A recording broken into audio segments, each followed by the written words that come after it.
Mm. Siema.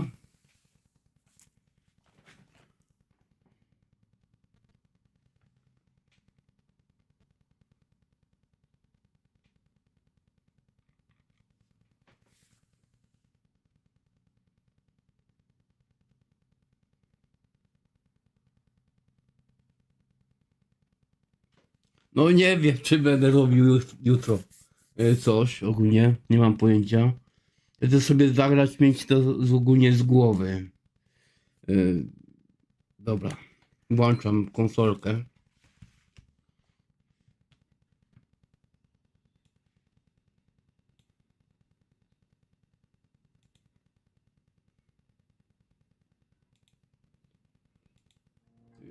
To trochę popieprzyli coś, bo to nie widzę ile trwa stream. Fajny jest ten designowy, ale...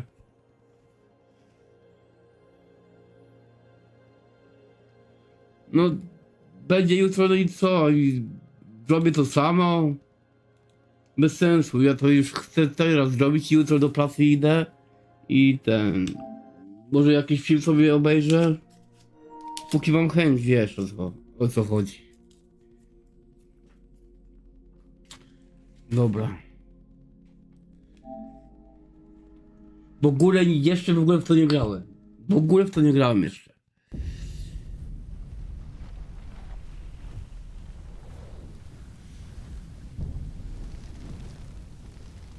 Chyba mam za jasnego ryja, mi się wydaje.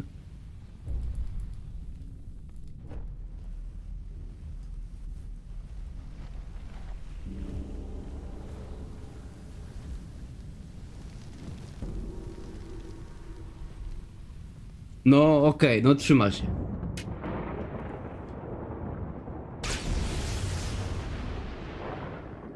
Haha. Poczekamy, że coś się jeszcze tam stanie, bo tak to błyskawice, ciśnie krzyżyk i to tak będzie kurde w kółko cały czas, nie wiem.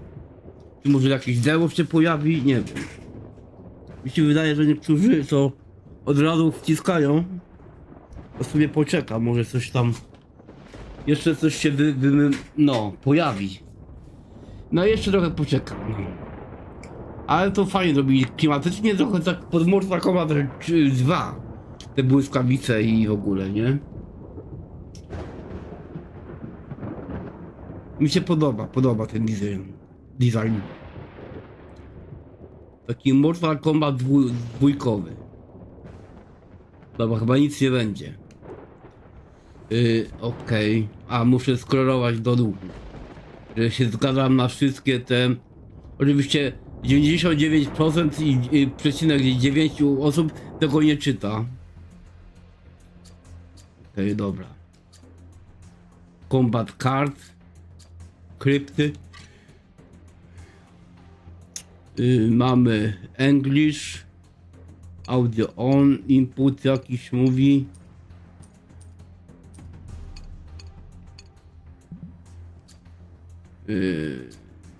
Decrypt. Co jest w kryptach?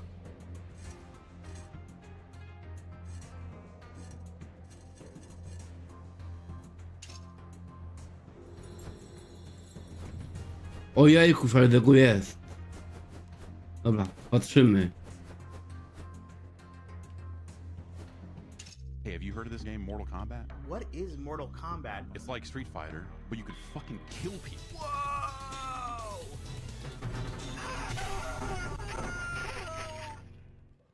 The first game truly was like an expression of who we were at the time, the stuff that we consumed growing up as kids, and we just threw it all into the game. You know, there was no template to how to make the games. There was no instructions, just winging it. And I'd never done this before. I didn't know how to do it. We were just kind of making it up as we went along. We were just a bunch of knuckleheads doing whatever we wanted and we were happy. Mortal Kombat. Mortal Kombat. Mortal Kombat! Mortal Kombat! Mortal Kombat! It is simultaneously exactly like and nothing like Street Fighter. Kano. Liu Kang. Rated Johnny Cage. Scorpion. Sub-Zero. Sonya. Round one. Fight! You had to guess like the moves and how to figure out the codes. Remember having a cheat sheet. Hit block and mash the buttons, I don't know. Block, block, block, block, block, block, block. High kick. Fatality. Kano ripped out a heart, held it up, blood dripping from it. It's the first time I've seen blood in a video game. Blood flying out of these people's heads. My parents were very worried about the violence. I don't want you guys playing this. This sounds bad. Finish him. The game narrator instructs the player to finish his opponent. Oh my God, I didn't know that you could do that. It was a mega hit, game after game after game. It's amazing. I could have never imagined how big it has all become. It was, is, and always will be a fighting game for everyone. It's funny to think that it all started from like 4 guys in Chicago that just wanted to make a cool martial arts game. And those people.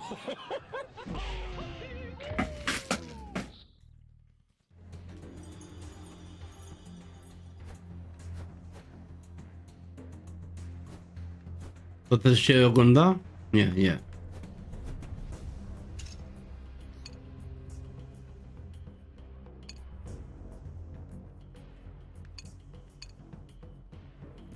No to można coś z tym robić. A to można sobie przybliżać i oddalać.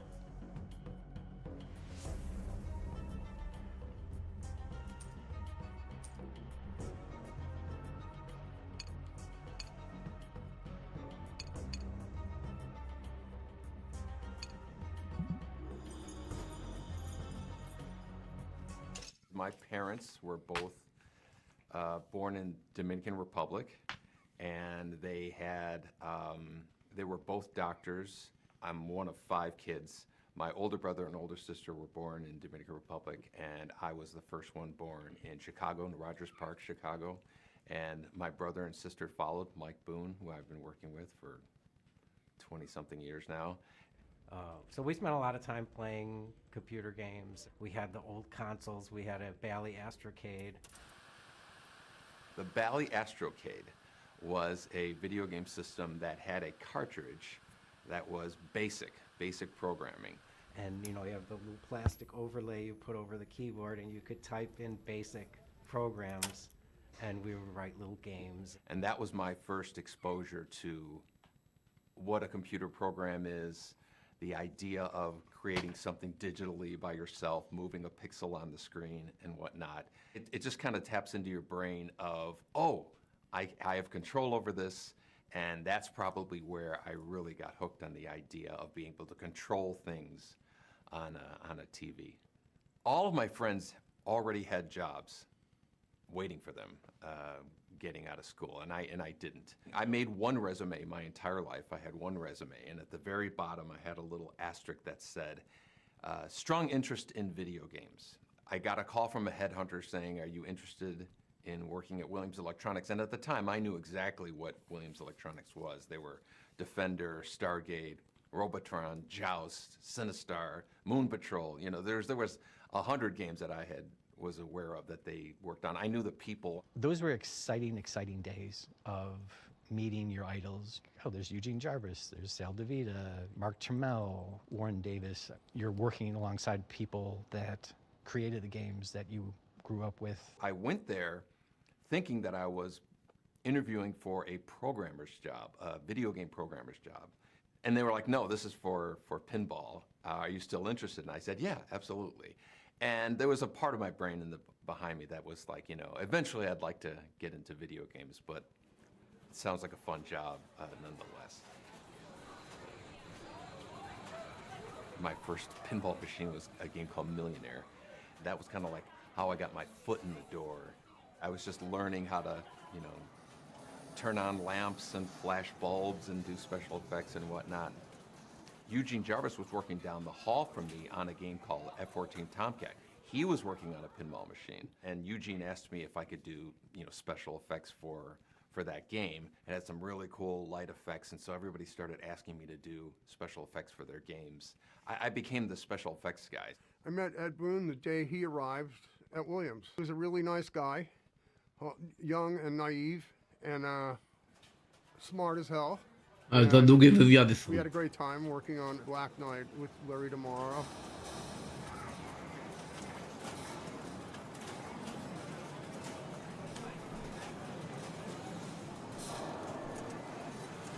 Eugene had gone full-time into working on NARC. And again, this wasn't just a video game. This was a whole operating system and hardware.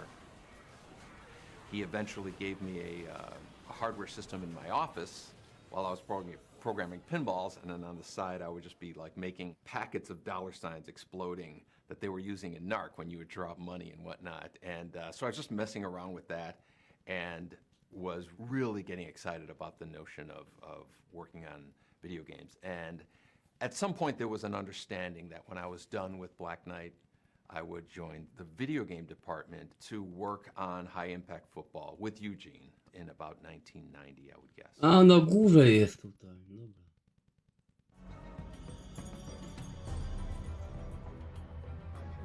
A się buferuje, bo nie buferowało. No chyba to zaraz zniknie, nie?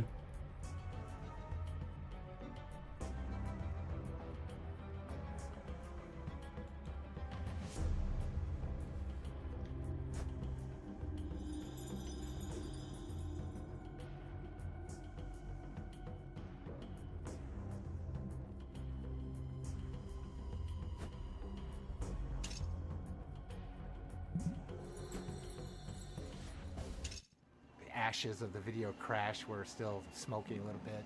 The whole industry, both console and arcade and everything, we'd been rehashing the same simple, character-based games. And as far as character art, at this era, the Japanese were really dominating things, and they had just amazing artists, and we really didn't have that resource in the U.S. And so it was, how do we compete? I was like thinking, well, why does everything have to be some kind of fantasy or men in tights or little cute characters running around the screen? Why can't we get Dirty Harry for the arcade? It's like, and by doing live action, we don't need all these animators. Technology was moving and digitization was starting to happen. So NARC was kind of born out of that.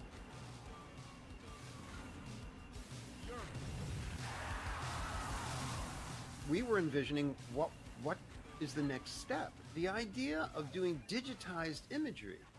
Well, one thing is it would require more than 16 colors.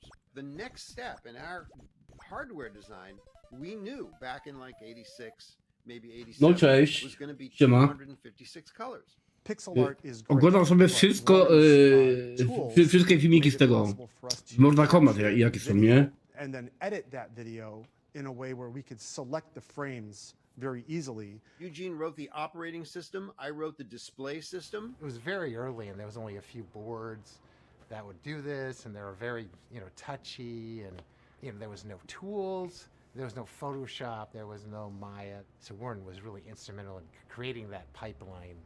We couldn't grab real time off of a videotape, but we could videotape whatever we wanted and then still frame and grab individual frames. We've got the actual image, which is thousands of colors that an Amiga can generate. But then how do we turn that into 256? So I started exploring these algorithms to quantize or reduce colors from thousands to the best palette of 256 colors. And there was always big problems with Unboxing mam na kanale. getting washed out images, and the color was crappy, and there's all sorts of tear and jitter and blur because VHS is terrible quality. But that's what we had at the start. The development of the studio and the techniques that we utilized came from those guys. Folks like Warren Davis or Mark Lafredo. These are the guys working on the hardware and the software that we worked on. It's like, if you think about me at the time, I was like, 20, 21 years old. And so I was literally just inheriting all this work that had been done before. No, tylko kurde, We all like to talk stał się wypadek, nie? Podarłem. But really, there were tools and things that were happening behind the scenes that we benefited from. Again, Eugene Jarvis with like his just kind of overall direction and focus. A, nie widać, że nawet podarłem mu tak. Todd Allen, who Zasłania. literally wrote a debugger. To this day, I'm just amazed at everything that he's done. And Warren, he made it possible. Like if Warren didn't do Kurde, it, te wywiady są naprawdę długie. been able to have done Mortal Kombat. And Warren was always around so that whenever we wanted anything else, a request came up, We just went over his Jutro rano do pracy idę, ale potem już mam Yeah, urlop okay, od wtorku. give me a day, I'll have that for tomorrow. It's like, tomorrow, okay, great. Besides being an amazing programmer and, you know, creating Qbert and you know, working alongside of him. I 7 stycznia dopiero do pracy. This idol of yours was just really overwhelming. He's one of my favorite people in the world. I don't go around talking to people about what I did for Mortal Kombat. I don't talk about what I did in general. Na którą, bo ja There's a lot of people in my life na who didn't 6:30. know about Qbert until they've known me for like 5 or more years. And then they would be like, wait a minute, you made Qbert? So I'm like, well, it never came up in conversation. Qbert, fajna gierka. I don't dwell on it, although I do Na have to say Game Boyu I w nią am grałem very też. proud of my contribution to Mortal Kombat. A lot of people No, talk about digitized graphics. ja za It's like 15 piąta it wstaję. existed. It's O like 5 it came wychodzę. out of nowhere. Że tak 5:05, nie? People don't think that they came from somebody or from somewhere.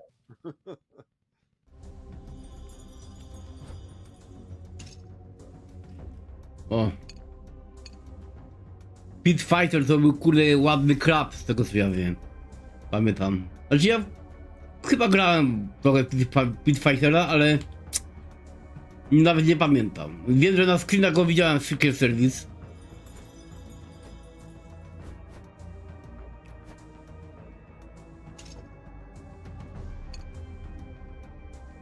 To nie grałem. Mnie w sumie rugby nie interesują.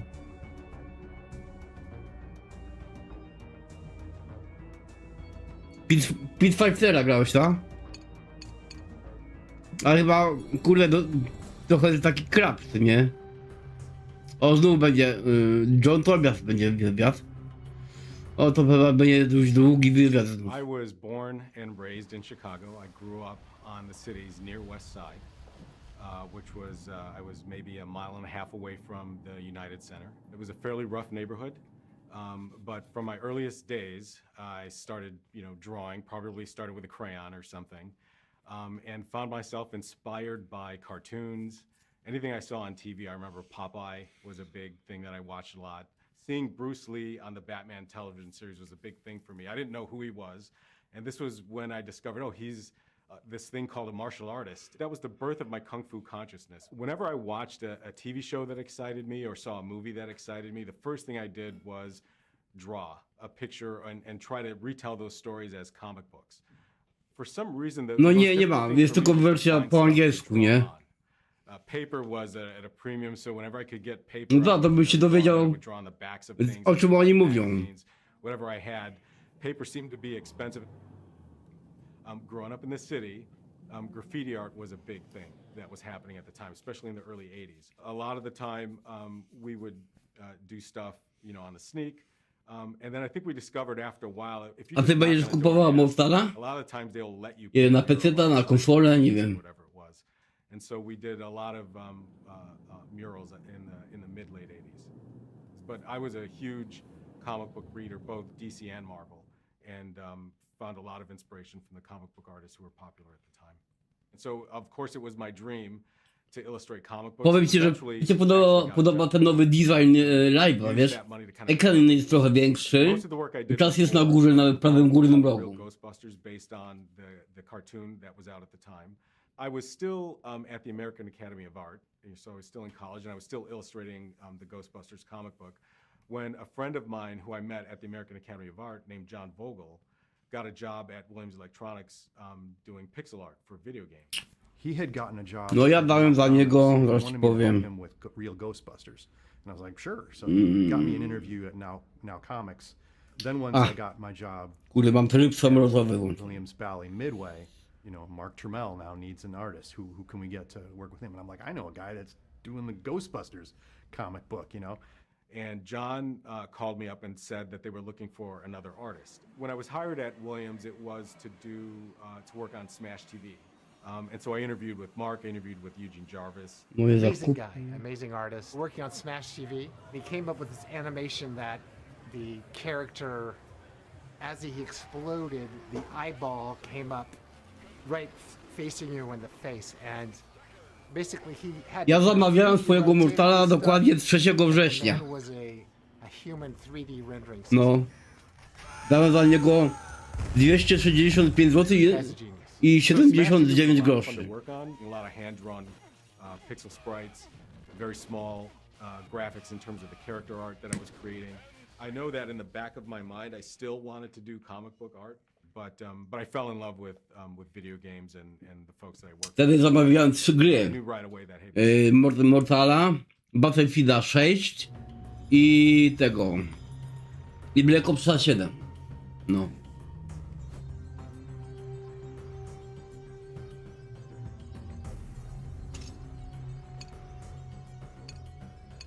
A kojarzę, to jest taka niby piłka nożna chyba trochę.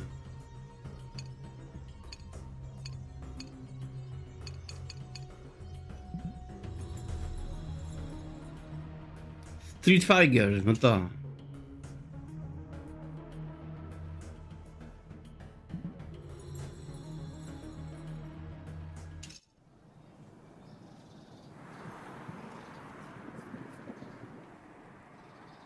North California Avenue went back to the 40s.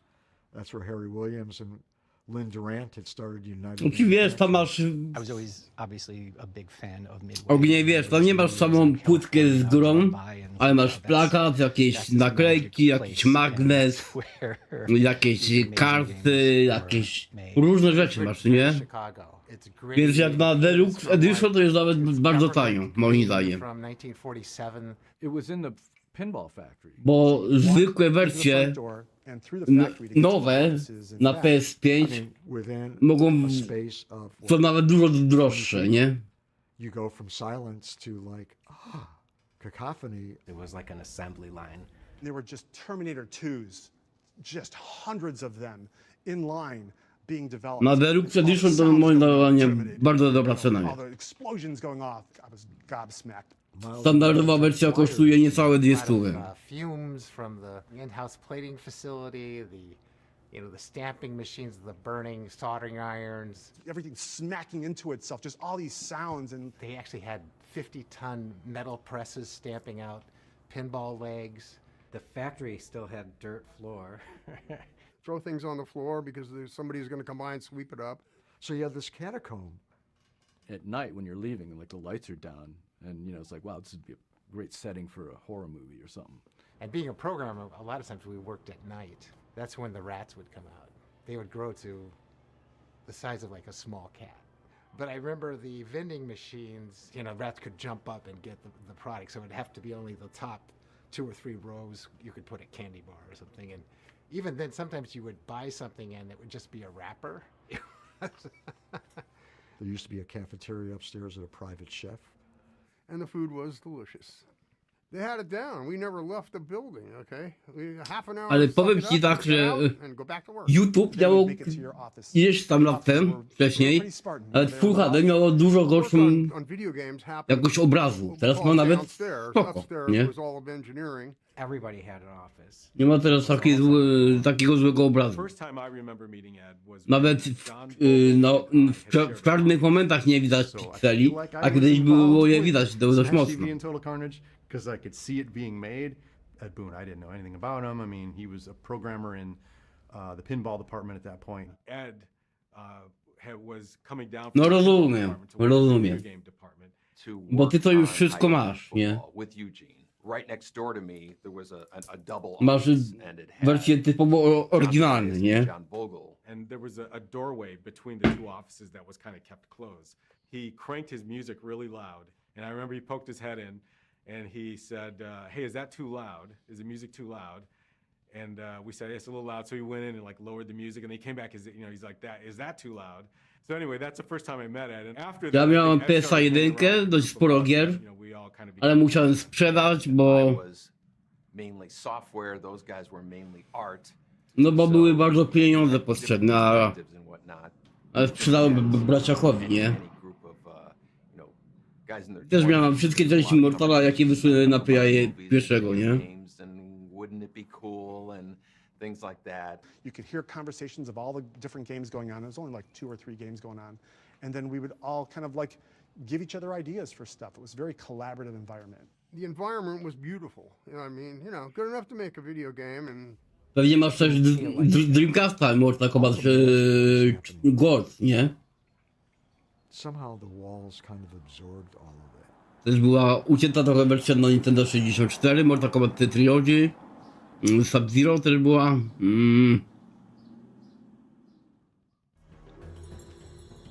Jeszcze były ten The Alliance, nie? Armageddon, Shaolin Monks, Deception. At that point, John was finishing Total Carnage and I was finishing Super High Impact.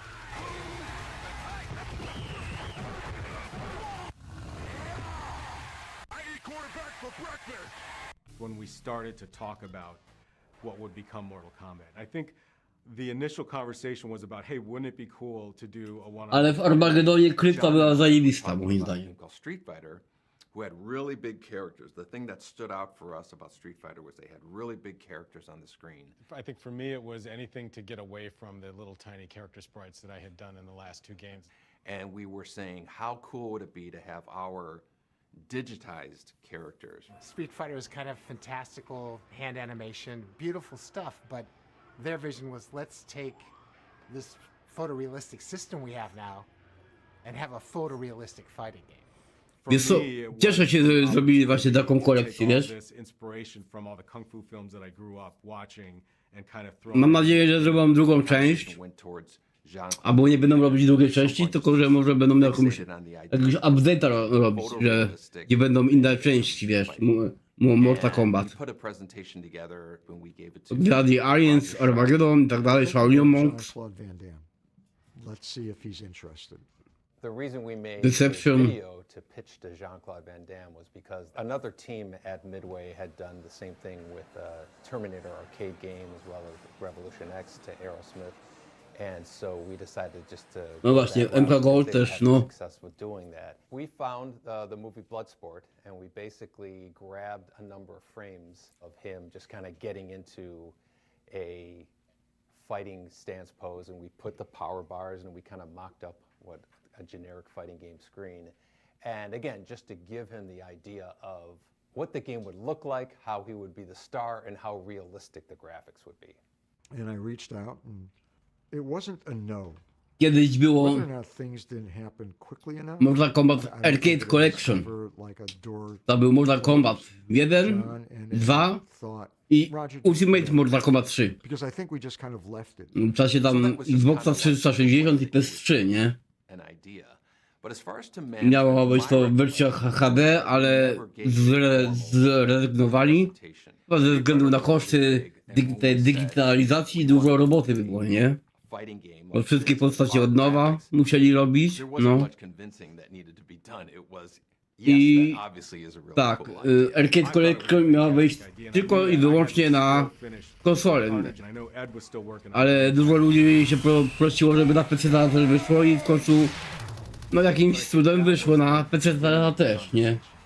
Maybe our next game could be this fighting game.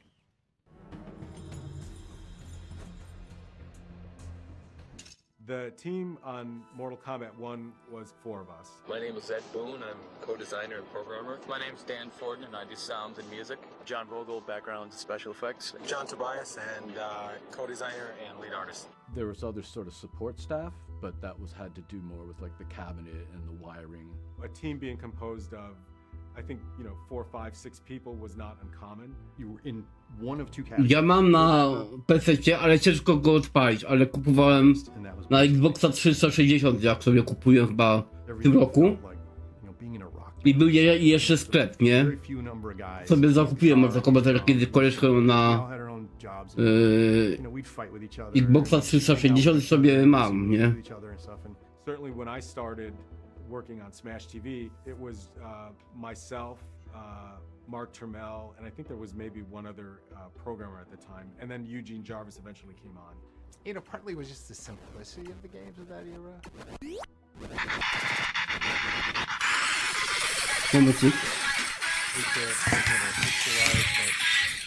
lot of the animation was just done with graph paper. Say Defender, all the animations of that game could be done in a week. A lot of people think that somebody up high says you're going to make a fighting game and you're going to call it Mortal Kombat. It's going to look like this, and then już mówię, sytuacja jest taka, że It's a bit of the Wild West. There wasn't rules. There wasn't any well, this is how you make a video game. Everybody made it differently. And as long as cool new stuff was showing up on your screen every once in a while, management would, peek their head in.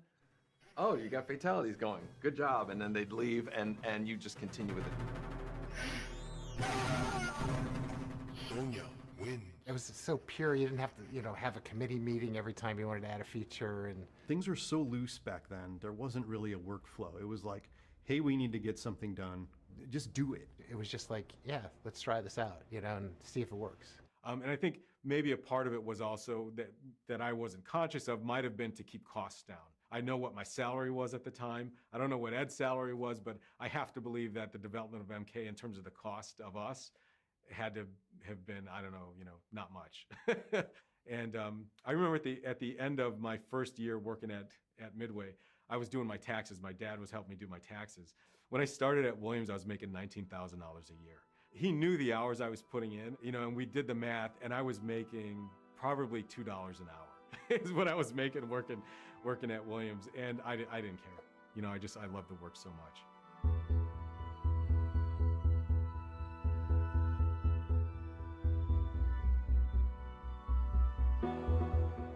I know it's not a popular topic, but the overnighters and the going out for breakfast, nobody told us to do that. Nobody said stay till midnight tonight.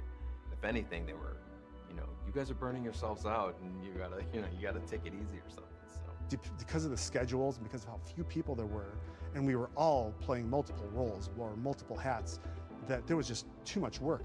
And it wasn't like we were being made to do this. It was an art. It was a craft. And Otrzymasz się. a labor of love. So we were Miłego so wieczoru ci życzę. Dzięki, że byłeś.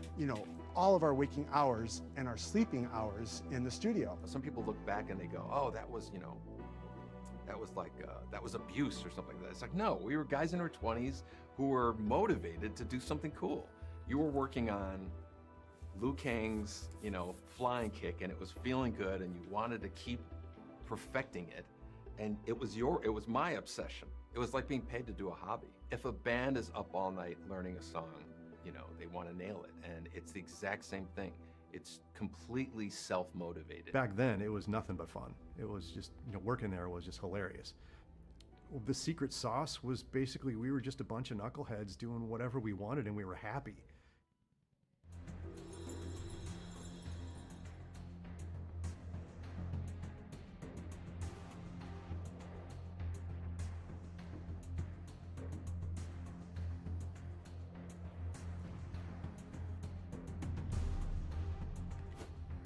No dobra, to mamy jakiś dokument, czy coś tam, nie wiem. Liu Kang, Mr. Gin, tak dalej. Ninja, Hunter.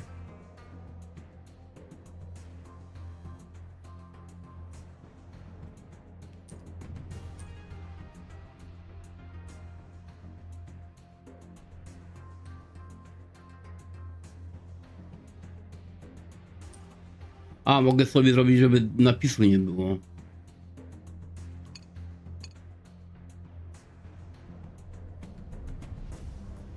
Linkway Ninja Raiden.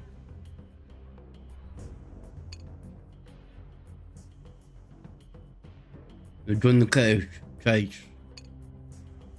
Keino. Bo miało być Kao, ale wyszło Keino. I miał mieć opaskę na oku, ale trochę go zmienili. Rokuzo. Co to miał być? Jako Liu Kang chyba? Nie wiem.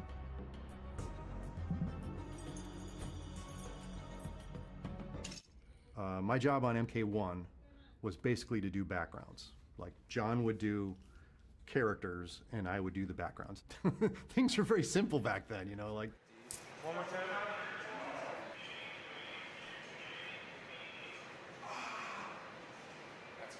He would choose which frames he wanted to use and then cut the background away from the characters, and that was his job, Literally after we shot the footage, I think maybe that night or the next day, I started stripping frames. Yeah.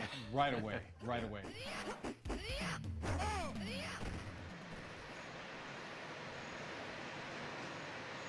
did a lot of playing around with lighting. We were just sort of discovering. I think we probably taped more than we needed just to make sure that we got enough coverage. I remember after the Sonya's leg grab, having to say something along the lines of, you know, trust us, it's going to be really cool. The image was clear in my head. Sometimes we forget that it's not inside everybody's head.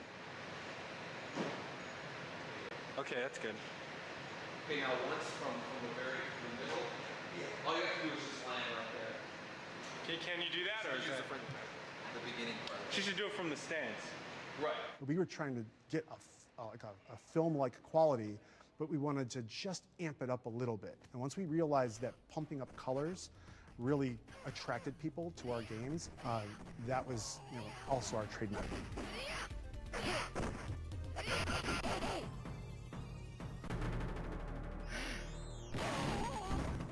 A lot of the character design that I did for Mortal Kombat was based on the limitations of the hardware. So I knew that we had a limited color palette that we could work with. I knew that you know, the pixel resolution kind of restricted what we were capable of doing. So bold colors, simple shapes would distinguish one character from another would be important. And I knew that a color palette that would distinguish one character from another was also important. And I was careful not to repeat those things. You know, the thing about the ninjas was, you know, the nature of them, as you know, there were palette swaps of each other. It was all to save memory. You know, it was a very precious thing in our arcade games. And so Scorpion and Sub-Zero, they were the same character with different colors. You know, John wrote this amazing backstory behind them, making them enemies, and that added to the mystique of the characters.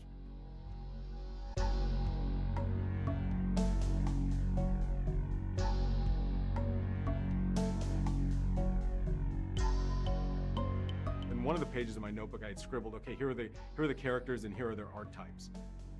I knew that, well, we need a hero, we need a villain, we need a sidekick, we need all these things. I was a big Joseph Campbell fan. I had read his books and I was aware of the hero's journey and the character archetypes that he had sort of outlined. I thought, okay, well, if we could tell implicit story through character archetypes, the players might sort of almost subconsciously relate to the characters in a particular way. So that played a part in sort of the character choices we made. I don't recall exactly why we did some characters and not others. I know that we were limited with the number of characters we could do. A few of them I remember not using. One of them was a character called Minamoto Yoshitsune. It was based on a Japanese mythological character. And another one was called Rakuro, who was based on, I think, a Japanese mythological beasts. Those two characters didn't make it in. I think part of it was because the names became a big deal for us. It's like, you know, how does this name roll off the tongue? You know, if a name was too long, we knew it was going to be difficult to display on the health meters. It was usually silly things like that would play a part in some of the choices we made. Most of the characters' names came from John Tobias. A couple of the characters, he didn't have a name written down for them. He had Ninja 1 and Ninja 2. I was a little bit more of like a simple superhero mindset, so I started calling them Scorpion and Sub-Zero. Those simple names were kind of like my influence, but the authentic, cool names, Goro, Shang Tsung, Kano, Raiden, you know, that was John's deal. For Mortal Kombat 1, there wasn't a lot in the way of concept art that we did. Conceptualization was just limited to just scribblings in a notepad. I don't remember many, if any, drawings of backgrounds, but there may have been some. I just remember kind of like I said, just winging it and doing whatever. Like John would say, I'd like a dungeon or something, and that became Goro's lair, you know. I had already learned how to do the parallax scrolling stuff from Terminator 2, so that worked out well with doing parallax stuff for Mortal Kombat as well. I know there was one specific background that he wanted, and that was with statues, the statue background. Just make something look cool. That was basically the rule. I went to Chinatown, and just to get references and stuff, there would be, you know, an interesting vase, and I would video that vase, and then I use that, and that's Shang Tsung's one of Shang Tsung's thrones is like the vase, you know. There's the dragon that was sitting on Ken Fedesna's desk. I just said, hey, can I video that? And he's like, cool. So I grabbed it off his desk, took it to my office and grabbed it. That's like in one of the backgrounds, and there's 2 of them. You know, and then there's the pagoda in Chinatown that I videoed that and used that as, you know, the courtyard, I guess we call it, I think. You know, Shang Tsung is also in another chair, and it's that big roof thing. That's from Chicago. That's from Chinatown. So sometimes it meant opening a book and going, oh, that's a cool Chinese thing. You know, get the camera, take video of it, and use that. There are things from books in Mortal Kombat 1. You know, I just went out and grabbed stuff. What looks cool? Kind of a guerrilla artsy sort of way. It wasn't really planned all that much back then.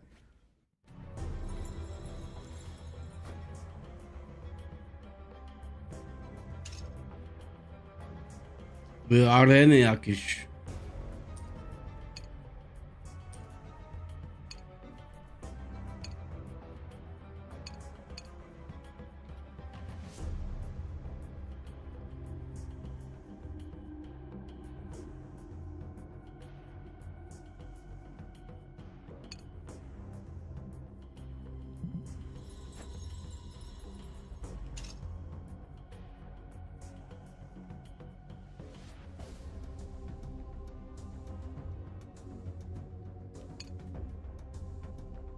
Striker, you know?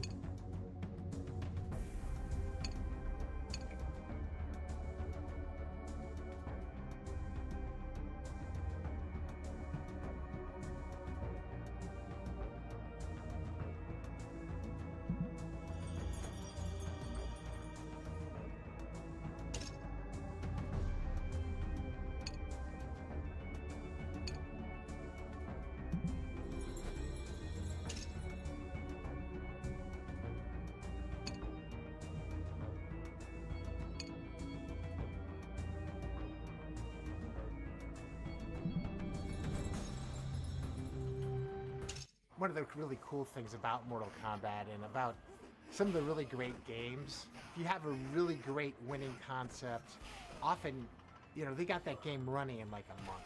A lot of modern games, it seems like they spend all their time in this graphical wilderness trying to get everything looking so cool, and then they've got like 3 weeks left to figure out what the game is. We had a very fast iteration. I would get art from John. You know, we put it in, and an hour later, we were playing it.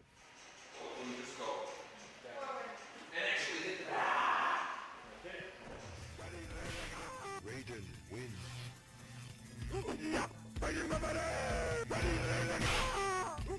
The first time you play it, you just go, this is incredible. You knew you were on the right course.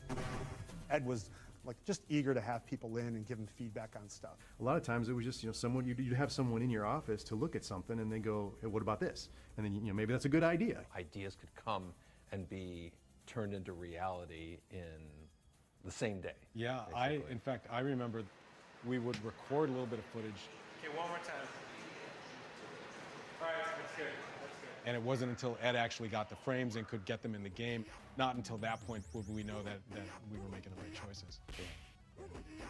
When we were making this game, Street Fighter 2 was the big rage, and I was a huge admirer of that game. At the same time, I felt like there was a little bit more ceiling room in terms of how outrageous you can get with the moves. We wanted characters using magic, disappearing, teleporting, doing all these kind of unpredictable things. And a lot of the moves were constructed from kind of almost like scraps. Kano's ball was from his flipping animation. Scorpion's teleport was from his jump punch animation. You know, Scorpion throwing a spear and pulling somebody in, that, you know. It was something that I remember I thought of that was just an outrageous move that wasn't seen in any other fighting game.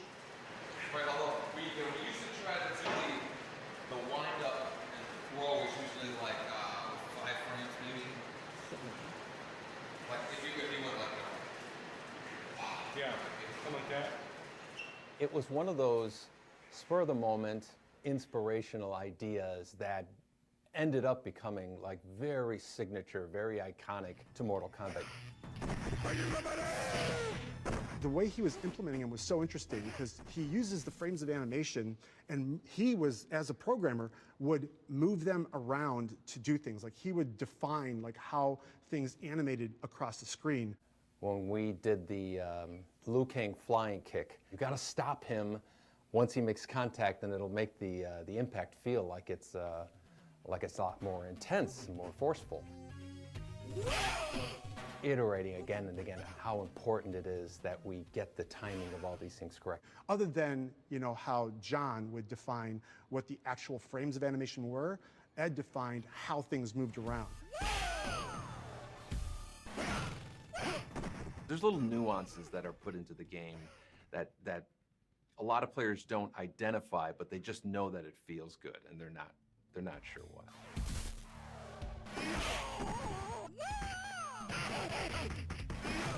I think that was a hard lesson to learn back in the day of, hey, I want this animation to be really smooth and I want it to be like 100 frames.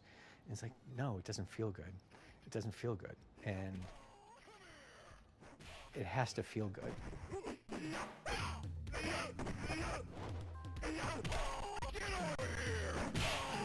Like, it's got to have impact. Impact and drama, you know, that's what people are going to respond to. Get over here, you know, the uppercut was such a big, ridiculous reaction. Getting the animation of the character, launching them into the air, putting the blood on it, being knocked down, and they shake the screen. And the sound call that Dan Forden did. It's like, you know, we need like a really big sound for a hit. It's like, okay, so I made like a really big sound for a hit. The scream of the attacker. The victim, you know, yelling as he flies away. Put all that stuff together, it's like, boom. It's like, oh my God. I remember we were just walking around just doing uppercuts again and again and going, you know, God, that feels so good, that feels so good. That's how people knew when something was cool in any game. People were gonna be like, holy smokes. And now you know you have something. And then, so that, and then the fatality.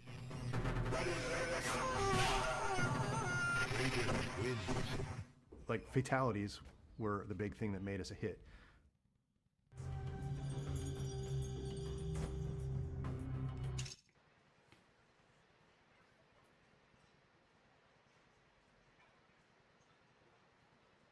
You know what would be a cool ass move? One more time. All right, that's cool. Do ninjas ever have any sort of... That was cool, dude. What was that?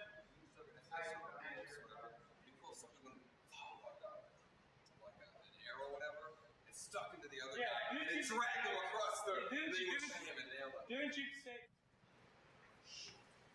Right, although we used to try to do the wind up and throw is usually like 5 frames maybe. Like if you went like yeah, something like that. You can do the wind up. Maybe something more like you do like this. Because you know what I'll do? I'll like trail the rope. Right.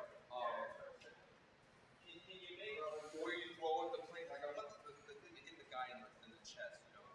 Because we have a bunch of frames from big now, and we use that as a drag. So when you stop, your arm is parallel with your chest as opposed to way down here. Okay, so try to do it chest level.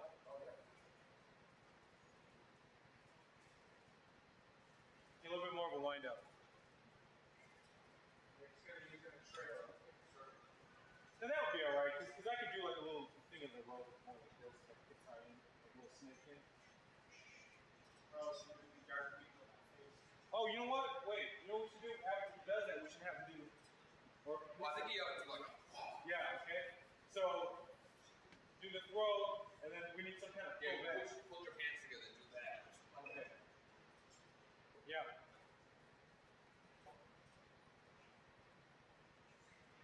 When you try to wind up with a little more like right now you're kind of just going. Yeah.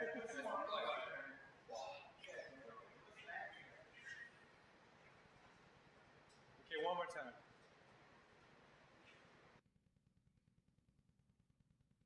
Ale powtórzę, muszę robić. Że ho ho.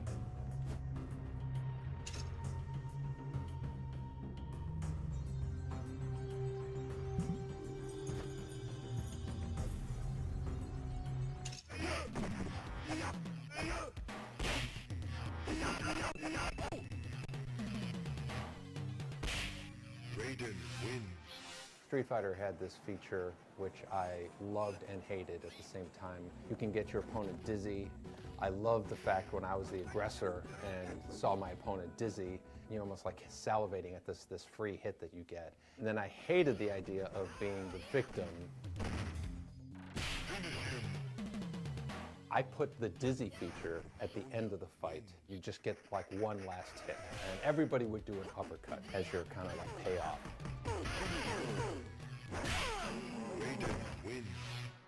We had a feature that we had dropped in the game where Shang Tsung, when he would defeat you, he would take a sword out and he would like cut your head off. And we weren't going to use it because we were out of space, but we still had the animations of all the characters falling to their knees without a head. One day I just kind of piecemealed the idea of Johnny Cage uppercutting the opponent with his uppercut animation and then using the animations of the character with his head, you know, cut off. Johnny Cage wins. Flawless victory fatality. I showed it to John, I showed it to the rest of the team, and everybody lost their mind, and we have to do this. The fact that we gave the players the ability to actually perform this kind of death blow, this kind of killing move, was really the birth of that idea. Some people were kind of like saying, I don't think we can get away with, you know, letting the player kill the other player. So we showed it to management, and they loved it.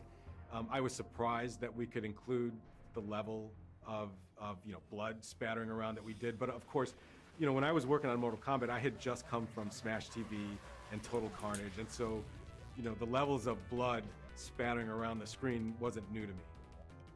From that point on, it was, okay, now we got to think of fatalities for all the characters. Some of the later characters, we actually grabbed animations of them. You know, Kano ripping the heart out, Sonya doing the kiss of death and all that. The spine rip was a suggestion from John Tobias, referencing the movie Predator. And he said, why don't we do what they did in Predator where you pull the head out? It's just like, oh, it was just like, oh my God. And I remember saying, you know, I think that's probably crossing the line. We can't do it. Again, once we mocked it up, put it into the game, you know, there was no turning back. Everybody was just losing their mind. And if anything, I felt like there was a bit of encouragement coming from other folks, you know, around the office, just because of the excitement that it drew from the players. Everybody had to see this. No one had ever seen somebody removing someone's spinal cord. It's interesting. It made it so much more emotional. It just like, you're just like, yeah, you know, it's almost like that barbaric, primal emotion, like, yeah, you know, like.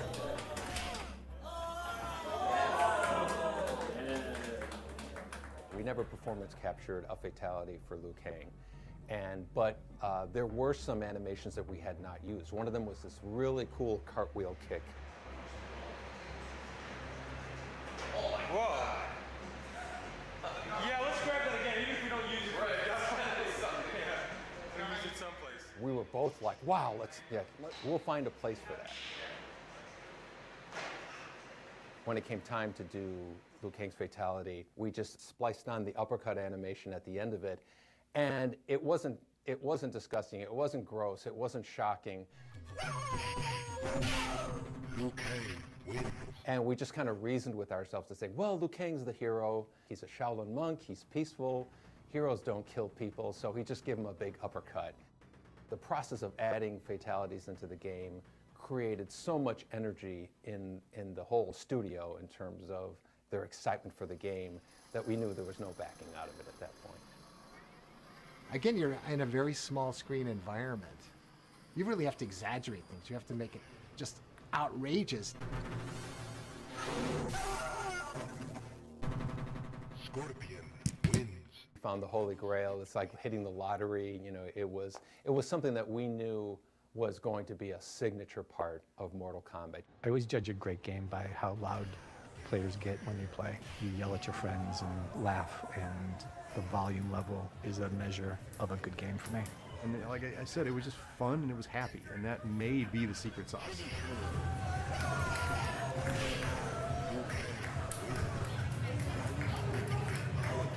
Again, when you see people playing the game and they're losing their minds and they're reacting to it, there's your fuel. There's your fuel for the next, for the next year to do it. So.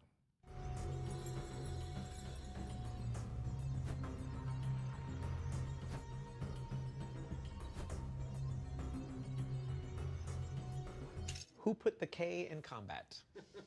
I did. I put the K in Kombat. I didn't come up with a name, but the K. This is my story. This is my memory, anyway. I came up with mortal and the K instead of a C. Yeah, we know what's going to happen. We're going to come up with all the names. We're all going to like them, and Ed's going to hate every one of them. Why? DEF CON is overused. Where? Everywhere. I've heard that so many times. Yeah, every time you watch War Game. Ed's probably right behind me, isn't he? Like, oh, no, you didn't. I think there's different stories going on. This is my recollection. It's been 30 years. We had a bunch of words written on a grease board. We didn't have a name, so there was a bunch of possibilities, and one of them was Mortal Kombat. Kombat was written, I don't know if it had a K at the time, but Steve Ritchie, he said the words, "What about Mortal Kombat?" They had Kombat on their whiteboard, but they were all a lot younger than me, and I'm not sure they ever heard of the phrase, "They fought in Mortal Kombat," meaning somebody's gonna die. It is what this game is about. It's Mortal Kombat. And when he said that, from my perspective, it was like, whoa, there's the name right there. But I don't remember. Do you remember where the K came from? Yeah, so what I remember was that. And then I think we went to legal with that name, Mortal Kombat, with a C. And they came back and said no, because they couldn't trademark it, because it was, I guess, a common term. I remember it was John Vogel, right, who wrote the K. Yeah. And in fact, he might have done that before that conversation with the legal department. As a joke, I was in the room with Ed, and as a joke, I changed the C to a K, and we were like laughing about it. Ha ha ha, that'd be funny, oh, it's so stupid. And then, so I said, all right, and I was putting it back to a C, and he goes, no, leave it, just leave the K. And so that's my memory as how it happened. No, it was me, because the C was like, I don't know, just look cooler with the K. That's my thoughts. And then I think we went back to legal and said, what about if it has a K? And then they went away, and then they came back and said, yes, you can. If you put a K on it, we can trademark it. Actually, John Vogel's involvement does ring a bell for me. I don't think I was enamored with the K. I thought it was goofy. And then when the realization hit that, well, if we change it with a K, we can use Mortal Kombat, it's like, oh, damn it. We're going to give it, like Vogel was right. Yeah. So whether you hate me or love me for it, now C's are now K's.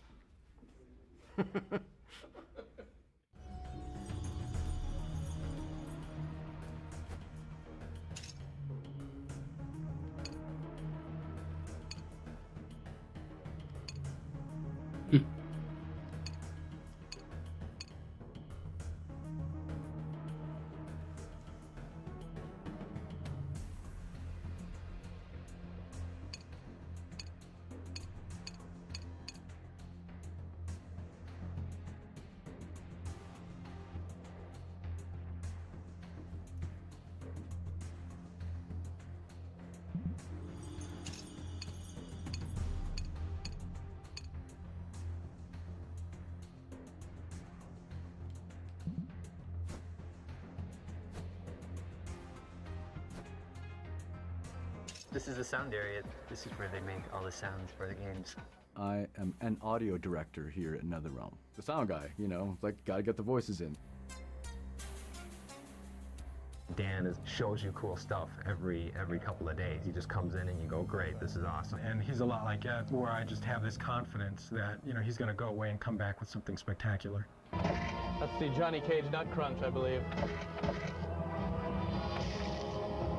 Didn't someone make a candy bar, Johnny Cage Nut Crunch bar? Again, we didn't know what we were doing, so it's just, okay, it's a fighting game, a lot of yelling, a lot of pain.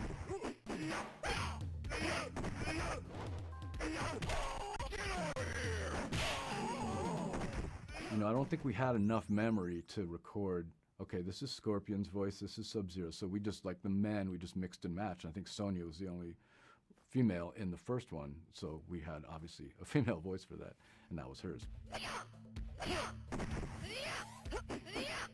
But The rest of them, I think, would just be shared. We'd just get the talent, which was just people around the studio. It's not like we were hiring people to come in and do this.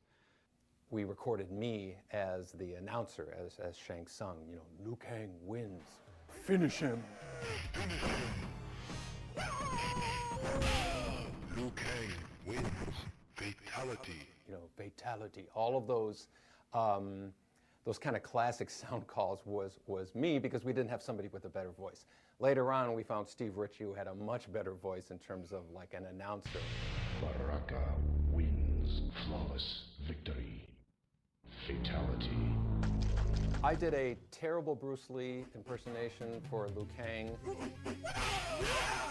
I think I did a yell for Kano. Kano wins. But I was also the voice of Scorpion, you know, yelling, "Get over here."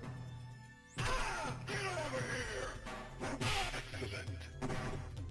Come here! I had worked with Dan Forden for many years at the time. I remember there was another sound guy who thought that was the stupidest thing in the world.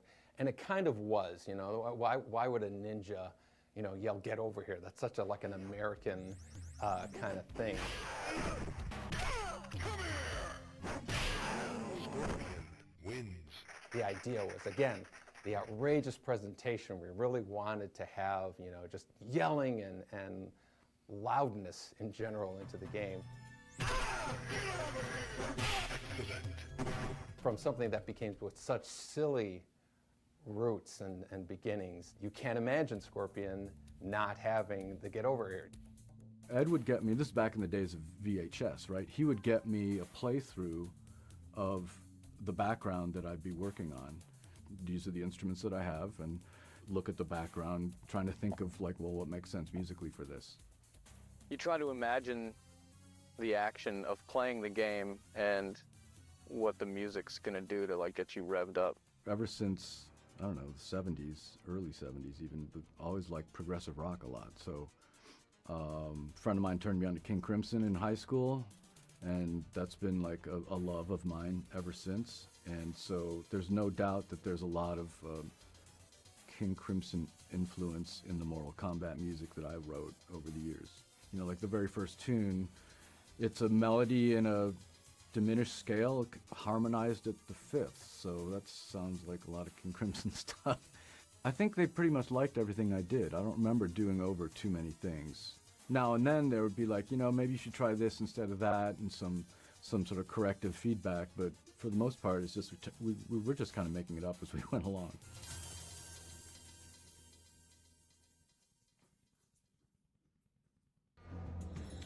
Muszę zobaczyć, czy dźwięk normalny jest.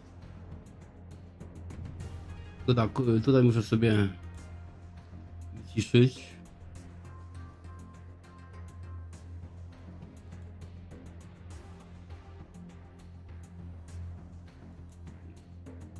Dobrze. Mnie raz miałem tak, że dwa dźwięki się nachodziły na siebie.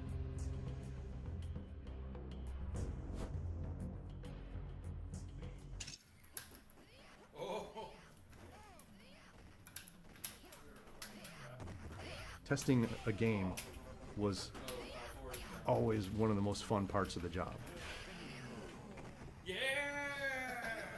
In the earliest days of Mortal Kombat development, the only place you could play the game was in Ed's office. I would play the game every day. Ed would call me in to try something out, but other people, you know, would walk by Ed's office and see what he was working on and come in and play the game. And it was very valuable feedback, because that feedback was coming from guys like Eugene and Mark Trammell and George Petro and, you know, a lot of the other developers in the office at the time. Eventually, we would put a game out in the hallway for anybody to play. And so we'd get pinball designers would come down and play the game. There were folks who worked in the factory would come back and they'd play the game. And so we'd watch folks kind of play the game, and we'd take notes on sort of, you know, what their reactions were.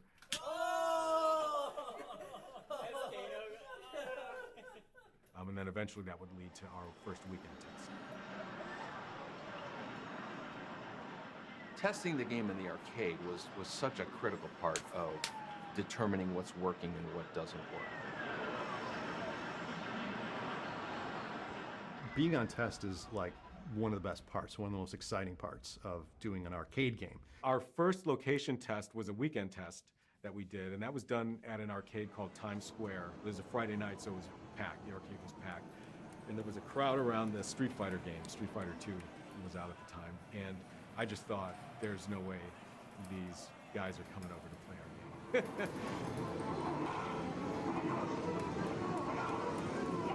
It was like this big event. The whole video game department would go, no matter whose game it was. You'd roll a blank black cabinet into an arcade and just turn it on. When we brought the first Mortal Kombat game out on test, there were 6 characters. We didn't have Sonya yet. A whole bunch of things just weren't working. And it was all about just kind of the fundamentals, the feel of it, the reaction to the visual, the reaction to blood.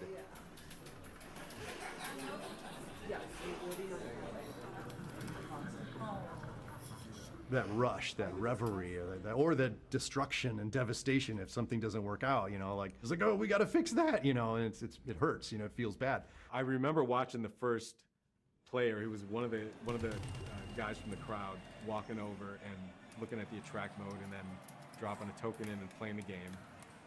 And then I remember he walked over, tapped, fell on the shoulder, you know, called him over, and then the other guy came over, and then they played the game. And then slowly people migrated over. Whenever you would see a secret move come out, I remember the first time they saw Raiden do the dive move, you know, you'd hear an audible, you know, cheering or gasp, or, you know, how did you do that?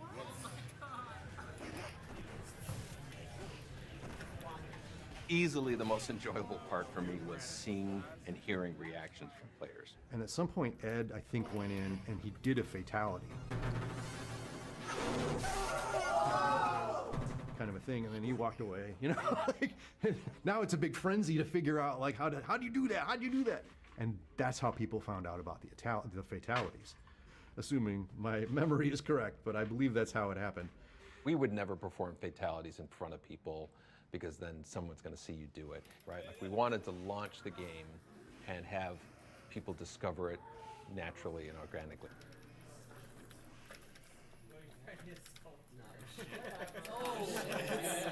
Testing the first Mortal Kombat, there was a certain amount of anonymity, I guess you can say. Like, we could be in an arcade watching with a crowd of other people and be close enough in age to them that we just kind of blend in. You know, what is this new game? And then you would get a candid response. Once you tell them that you worked on the game, then you know, they're not going to say anything negative about it. Across the street from Times Square was a pizza place. And so we would go across the street, get some pizza, and we would discuss, you know, everything that we saw, what was cool, what was not cool, or, you know, what should we change? You know, hey, that was cool. And it was so much fun. Seeing that first game on test was so reaffirming that we had something big. I saw players get so excited they just had to run. They just had to run around like in circles.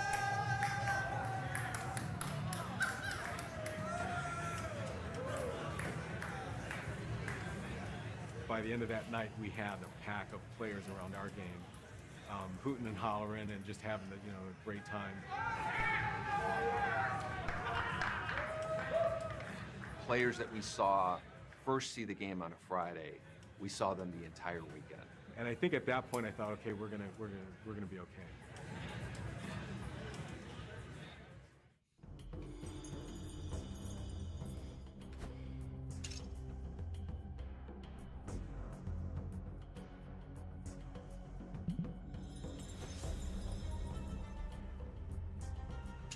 This was our first game that we were doing kind of as the leaders of the games. You know, Mark Trammell was the kind of leader of the Smash TV team, and Eugene was kind of the leader of the High Impact team, along with John Newcomer. And so this was kind of like our first solo project. I think they have complementary skill sets. We're symbiotic in a way. Certainly in the first few games, it was just like we just knew what the other person was looking for. And I don't know that we ever, I mean, if we had an argument, it certainly wasn't about the work that we were doing. We just seemed to know what the other person was looking for. They worked well because they trusted each other's talents enough to say, okay, yeah, you know what you're talking about. Ed took care of all the programming. John took care of all the art. They just had this unsaid hey, you know, it'd be fun. Yeah, that's awesome. Let's do it. Working with Ed, one of his great strengths were just his focus, I think, and his ability to just grind and get things done. Ed, who was the sole programmer to create that game, in hindsight, was incredible. For one programmer to do all those games is pretty amazing. And his door is always open. He wants to hear new ideas. He's dangerously funny, where it just busts me up at least once a day. He would just crack us up all the time, just his jokes, and he made it easy to work the long hours. John is a really good storyteller. John has a history as a comic book artist. So I think that probably contributed to his ability to tell a compact story. The only story we had was a little paragraph that would play underneath the character doing a kata, but that was enough to really intrigue players. You really gave a shit about it because of the backstory, because about the whole mythology that John Tobias had created.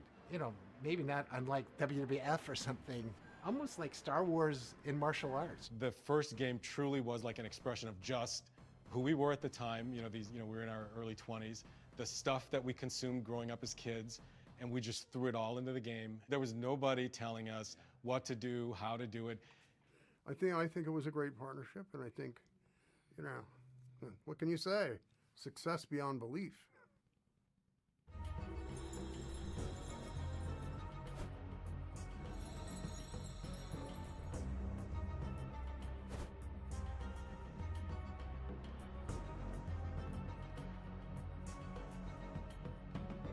To jest.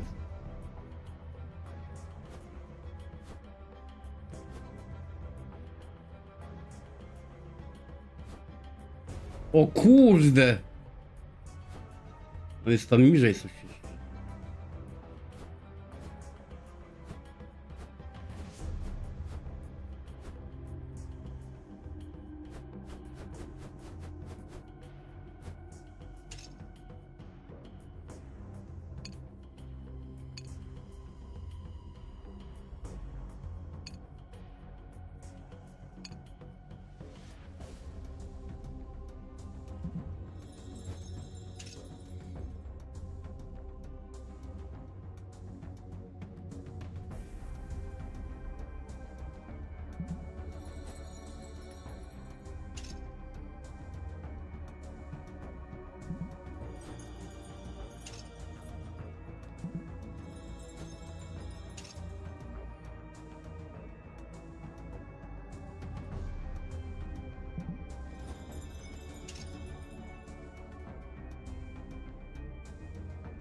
Fighting games have proven themselves to be strong collectors suitable for a wide range of locations. They embody the most attractive elements of the arcade experience, characters endowed with mythic powers, full player control, secret moves, and the kind of unbridled, head-to-head competition that compels repeat buy-in. Now from Midway comes Mortal Kombat. It captures the most popular elements of the fighting game and adds more control, more powerful characters, more depth, more secret moves, and advanced digitized graphics delivering the most realistic fighting action available. Begin Mortal Kombat by choosing one of 7 characters, each boasting an arsenal of unique talents. There's Johnny Cage, the brash Hollywood movie star. Kano, thief and mercenary. Raiden, the mythical thunder god. Liu Kang, the fighting Shaolin monk. Scorpion, a ninja warrior bent on revenge. Sub-Zero, the ultimate assassin. And Sonya, U.S. Special Forces soldier.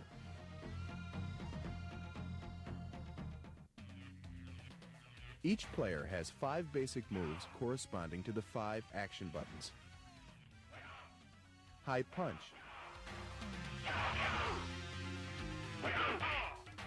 High kick.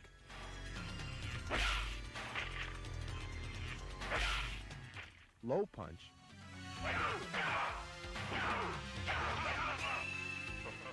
Low kick. And a block.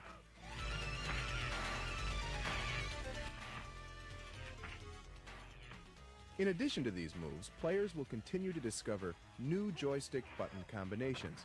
Each new technique provides another competitive edge. For example, moving the joystick away from your opponent while pressing the low kick button will result in this sweep kick. Moving the joystick straight down will put the player in a crouch. By then releasing the joystick and pressing low punch, you'll administer a devastating uppercut. Johnny Cage wins.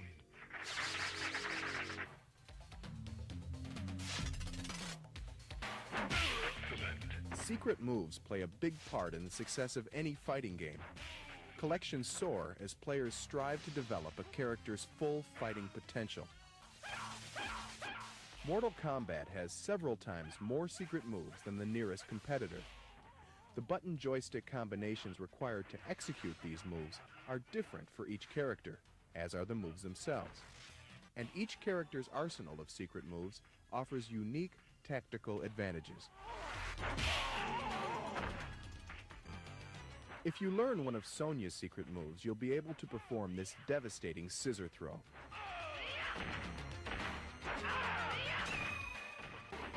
Learning to activate Raiden's secret weapon lets you fire lightning bolts at your opponents. Raiden wins. Victory is achieved by winning 2 out of 3 rounds.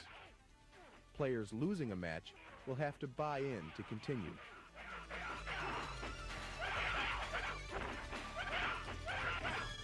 Liu Kang wins. Finally, winning 3 matches against paired adversaries will put you in the ring opposite Goro, a 4-armed, unstoppable titan, half human, half dragon.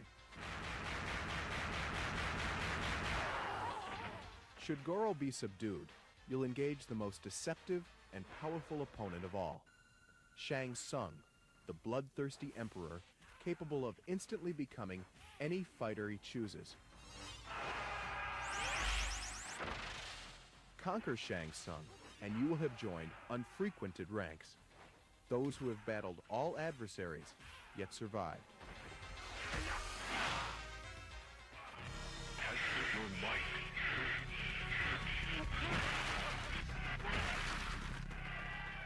Every 5 matches during both 1- and 2-player games, you'll have a chance to test your strength and win bonus points by smashing progressively harder objects.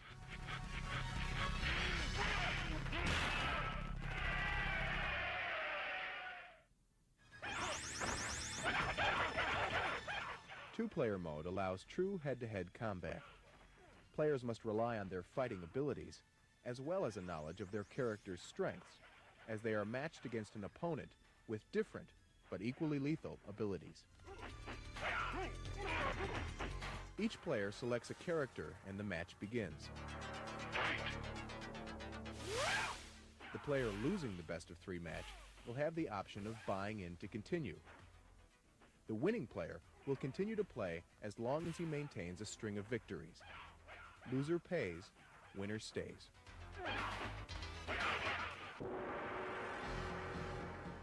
From a technical standpoint, operators will find even more to like. Mortal Kombat employs Midway's exclusive diagnostic package and a sensitive, yet durable, 8-way microswitch joystick. In addition, operators will want to be aware of a dip switch setting we've included, allowing them to temper the game to fit the requirements of a location. By simply flipping a switch on the CPU board, you're able to remove any depictions of blood that would otherwise appear in the game.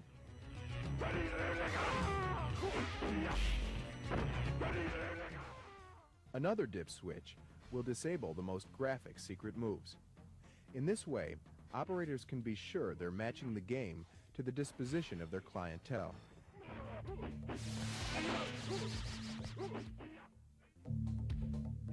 Mortal Kombat is quite simply the most complete video fighting game available. It boasts the industry's most realistic graphics, digitized images of real martial arts experts, heroic characters more powerful than those found on any other fighting game, secret moves to learn and master, and fierce battles against titanic adversaries. All of these elements combine to make this game powerfully unique, the world's most advanced interactive fighting experience.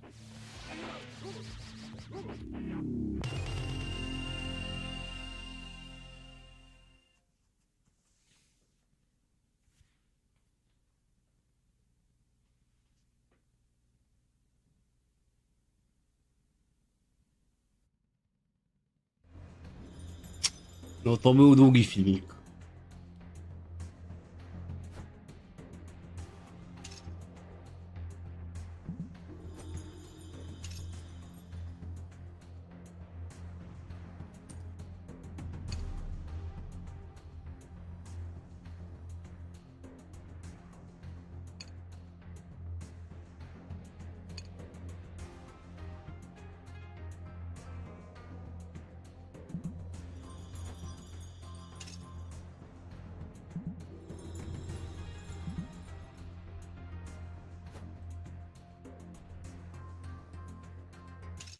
Fighting games of that era kind of all had this level of secrecy to them. Mortal Kombat, I think, took that to a very extreme level. You had to guess like the moves and how to figure out the codes.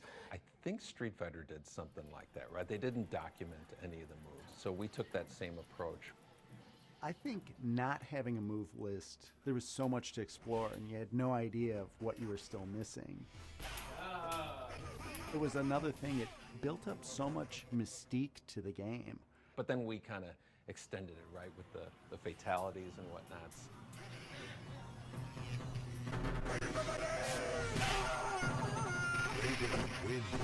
Especially at the end with the character Dizzy, there was a certain amount of, you know, what are you gonna do? You would see them trying to trigger something else. They knew that there was something secret in there. The announcer's like, finish him! And you go up and go, boom. And you're like, damn it! I screwed up the fatality. It's like the worst feeling in the world. And, you know, everyone was playing as Kano because in the early days before people, you know, knew what most of the moves were, Kano's moves were just, I don't know, move the joystick in a circle real fast and he'll turn into a ball and do it, or hit block and mash the buttons, I don't know. First character I played was Kano, and I found the ball attack and the knife throw, and within the first day I found the fatality too. Kano wins. I was finding stuff right away. I remember being in your office, and I remember you showing me what the button combinations were, and then you have to be standing this far away from the other character, and I remember thinking to myself, there's no way anybody's gonna figure this out. We're never gonna, no one's ever gonna do this. And literally, like the first weekend, they figured it out right away, yeah. You know, the fatalities and special moves and things like those were things that you kind of had to trade around.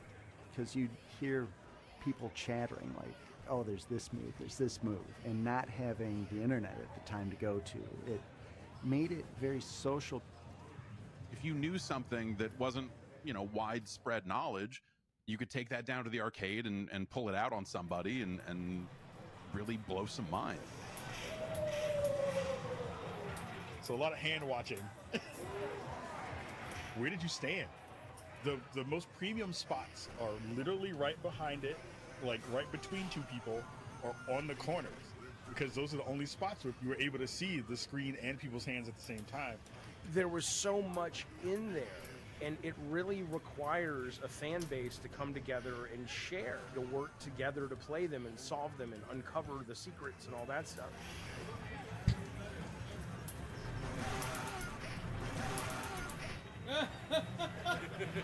I was always obsessed with those kinds of things. I was a big fan of Street Fighter, and there was this rumor that was not true that there was a character in there called Sheng Long. And I remember when we had started this game thinking, you know, we have to have a real secret character. And so there was a Sunday, and Scorpion was yellow, Sub-Zero was blue, and I went into the art program and tinted him green, made up these crazy rules in terms of how to find him, made him jump out occasionally and kind of tease you with his existence, put it together in one day, didn't even tell John about it, and was just kind of wondering how many people are going to pick up on this.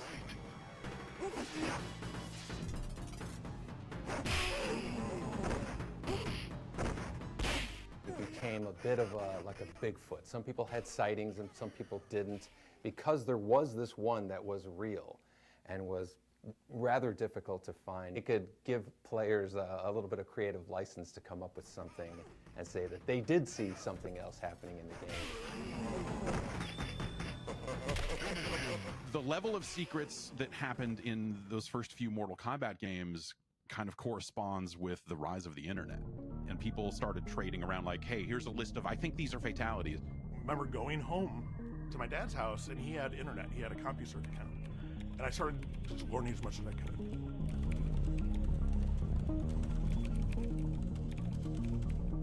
And I'm like, Dad, can I go back to the arcade? I want to try some of this stuff. I made it my mission to test all that stuff out. And that became my calling. We need to investigate. And I published my first FAQ, and it is the most inaccurate piece of junk that is available. It's like shameful, but it's where I started. And then, you know, all these urban legends about Ermac and all these other alleged characters that it's kind of like, you know, how the kids used to say back in the day, the negative worlds in Mario Brothers and Mario could go skiing. You know, it's that kind of like, you know, the kid equivalent of water cooler conversations. People would come up with lore, you know, Yeah, lies right. of, That's of right. I did this and that happened, and everybody's, you know, and we just shut up. A friend of mine in high school said he was cousins with someone who filmed for the game, and that there was a secret character that they had filmed. So I put it in my FAQ. And I trusted him and found out way later he was just messing with me. The people feeding in things that they'd want to see in the game would kind of blend in with what was really there.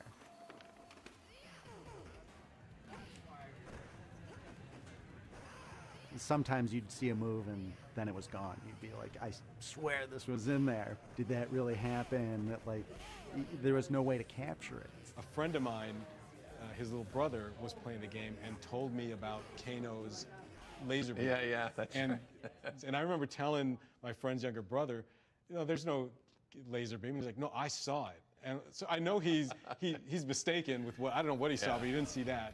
This mythology was being built by the player base.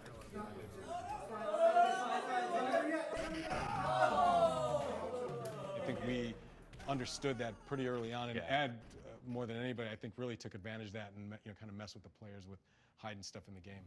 Yeah, I remember somebody found one of Sonya's moves, and I foolishly changed it because I read it on a news group, you know, thinking, you know, yeah, I got the best of that. And they did some devious things to keep a lot of those things secret. I think there was a revision of Mortal Kombat 2 where they just arbitrarily changed all the fatalities because everyone figured them out too fast. And it's maybe the most devious and mean thing they've ever done. I remember thinking at that point, yeah, this internet thing has gotten, you can't beat it. You can't defeat it. It's just too powerful. One of the fun things about going to an arcade was, you know, a lot of people didn't have the internet just yet. So people would show up with their copy of their FAQ. Once I was there and I saw someone with my guide, like my FAQ, and I was like, oh, where'd you get that? He's like, oh, the guy who wrote it sold it to me. And I was like, what do you mean sold it to you? I wrote it. We had a Mortal Kombat comic book that John drew, and we were the ones stuffing the envelopes, and we started writing messages to players. Sonya has a slide move, you know? She didn't have a slide move. Within a week, I was at, it was like Galen North or something arcade, and some guy was playing Sonya, just keep trying these things. And one of the guys said, you know, what are you looking for? And he goes, I'm looking for Sonya's slide move, you know?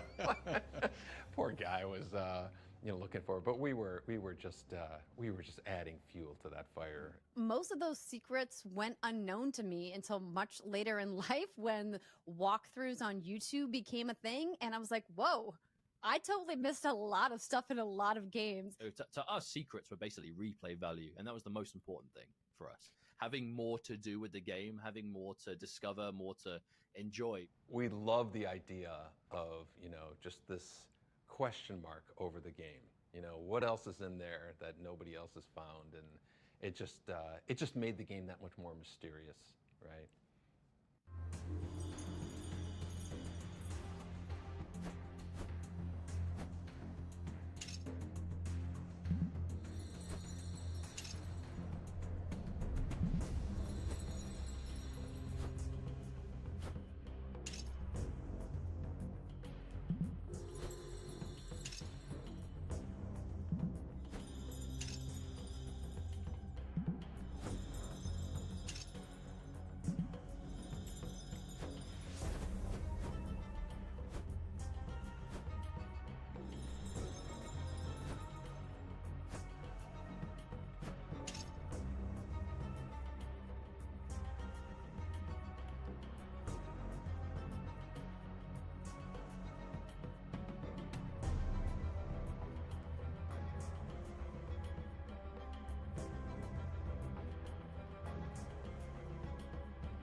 Ojej, kuś.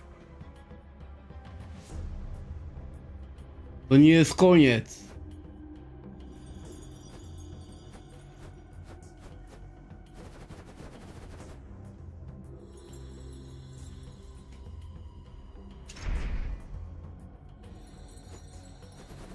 Nie no, ja tego nie dam rady, kurde, wszystkiego obejrzeć teraz. Tylko jest od zatrzęsienia. Dobra, dam sobie spokój, bo to jest od cholery.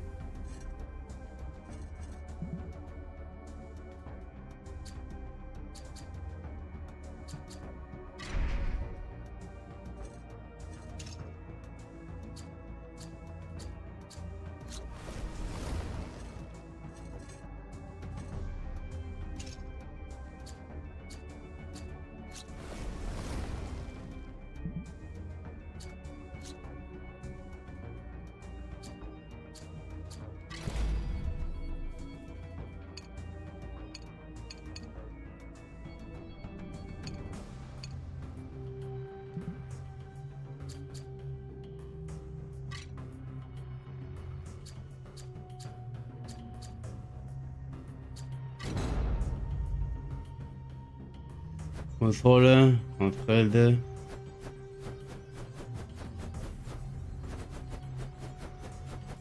Matko, ile tego jest? Aha, to jest wersja arcade, konsolowe.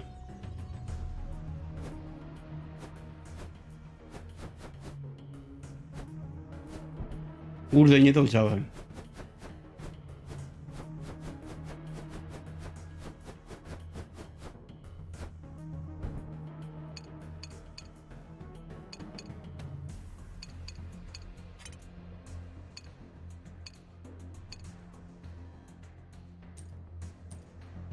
Fixed, Blood One.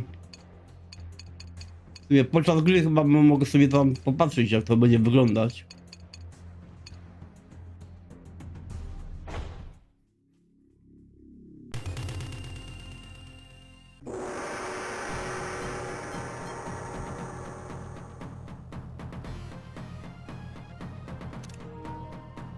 A. Johnny Cage. Konsole, handheldy.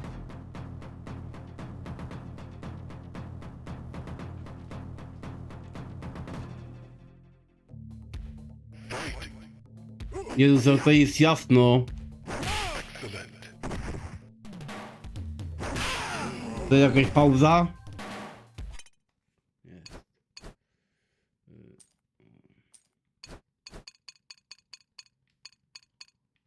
Screen option.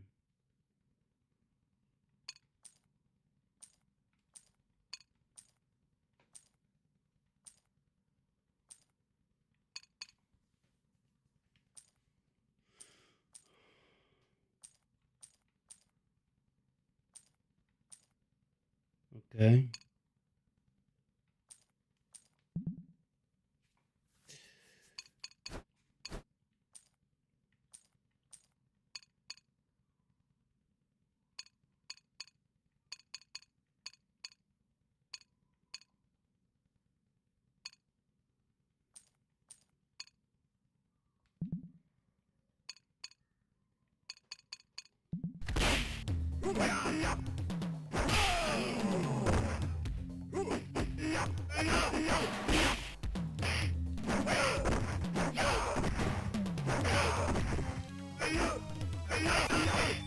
Johnny Cage wins.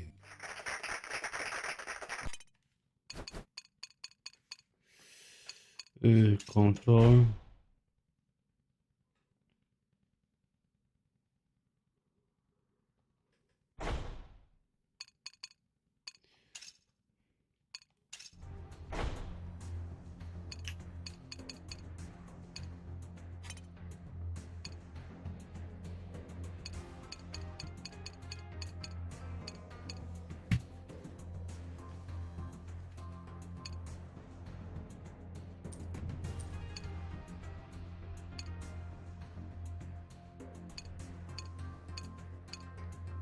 To nie wiem co to jest. Fixed Eye Difficulty. To jest chyba poziom trudności. Tak, to jest poziom trudności.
Jakieś pierdoły tutaj są.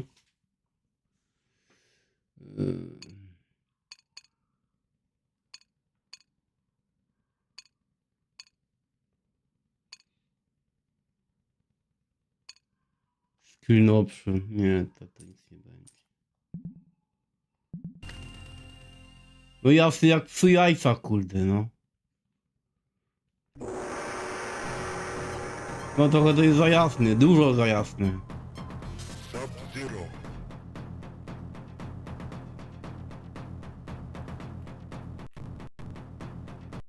Ale można sobie przewijać.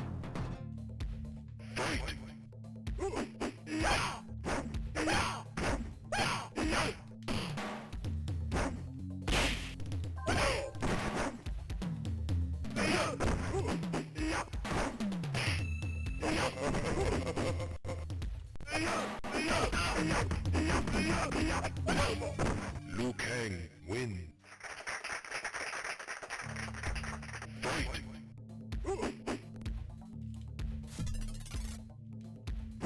Excellent.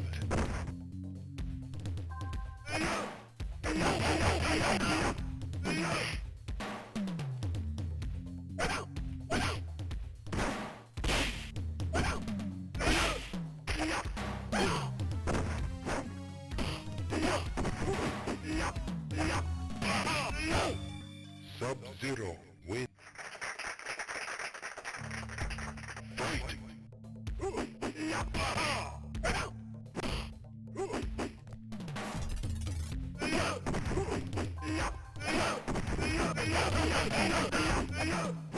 Excellent.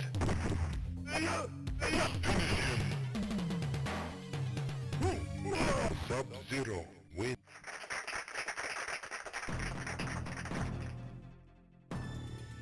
Fight!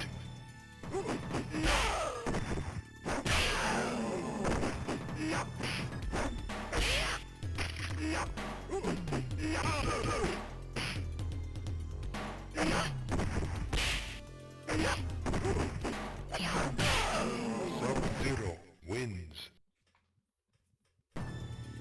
Fight!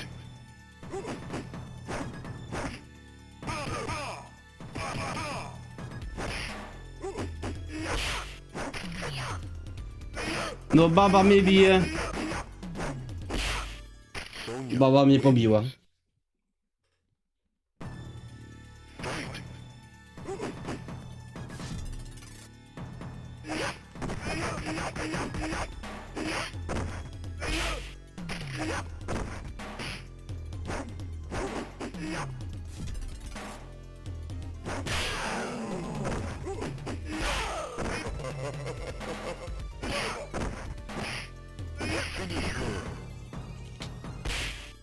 Pa. Sub-Zero wins.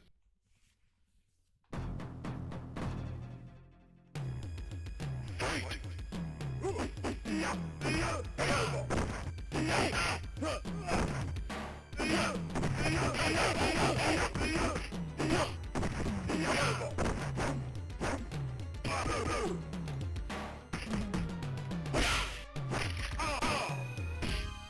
Scorpion wins. Fight!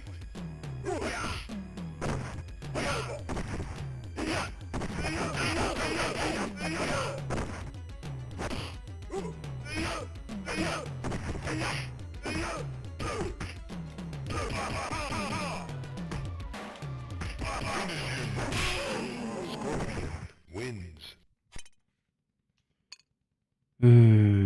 Quit. Ale kurde, nie pasuje mi, że nie można sobie tego podjaśniać, zjaśniać kontrakt sobie robić samemu.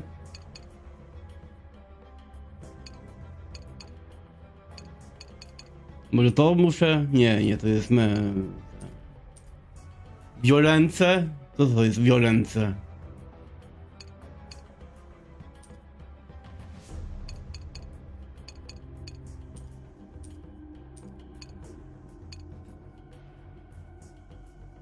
Aha, to jest z fatalem. Z kończeniami.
Kurde.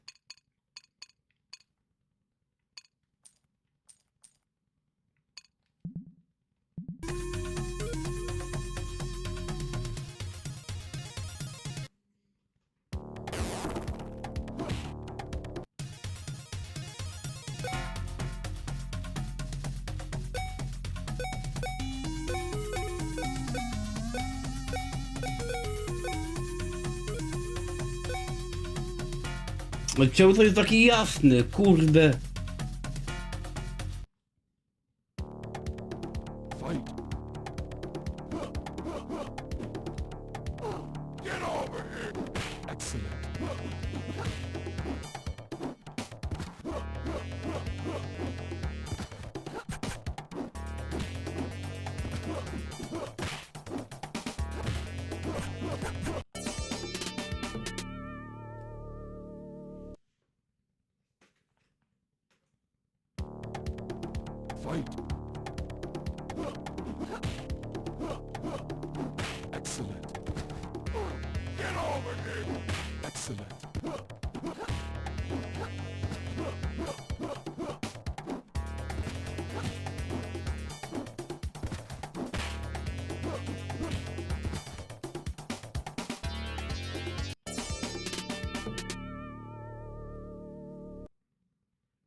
No wkurza mnie ta jasność, kurde, ona jest taka zjechana.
Sub-Zero wins. Fight!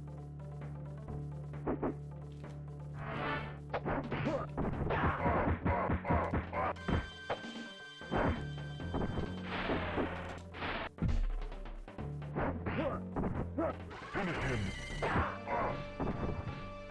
Sub-Zero wins.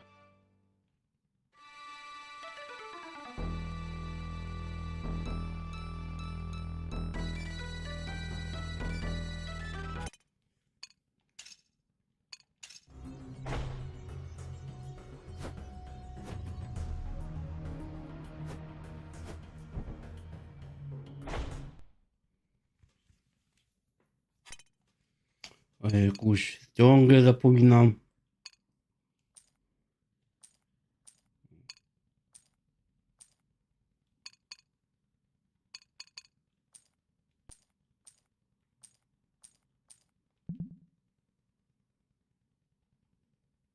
A.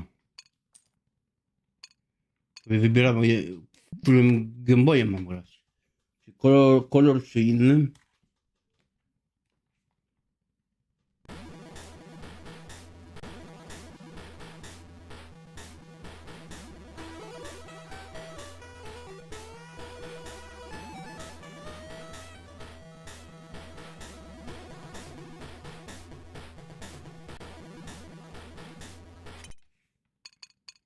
Ja wezmę kolor.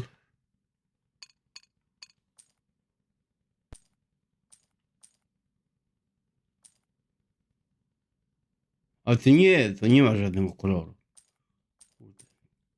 Odcienie różne. Różne odcienie koloru.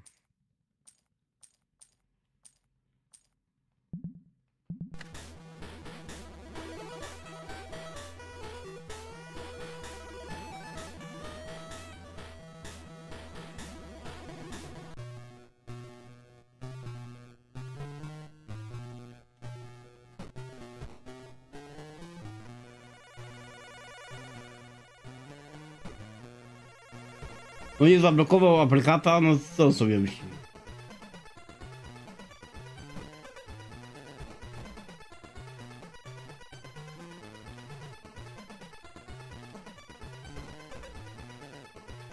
Jak ktoś cię w to źle gra,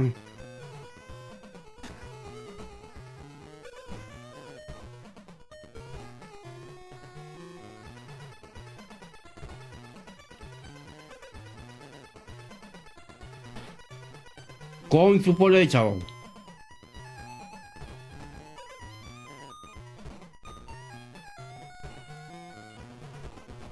Zginę.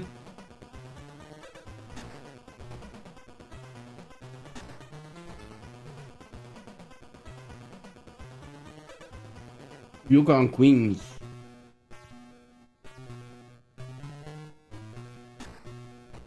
A dostał kopa.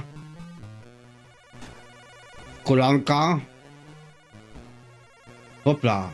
O ty kurde. Teraz ja wygram. Tak mi się wydaje przynajmniej. Jest moc.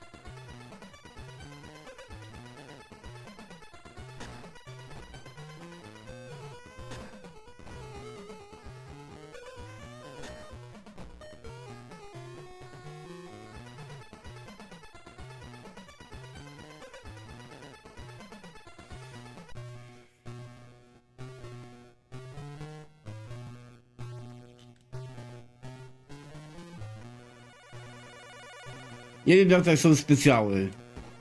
Ja nawet nie patrzyłem.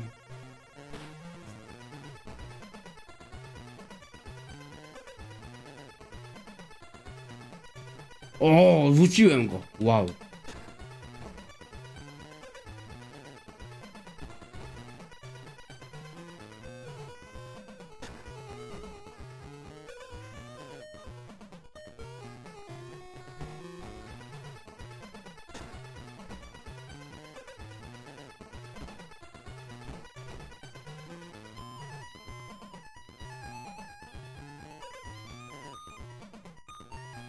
No bo to będzie dla mnie tortura, jak to będę grał dalej.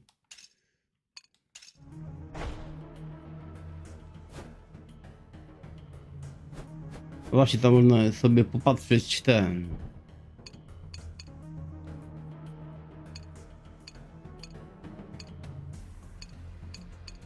A to jest książeczka pewnie. W środku notes.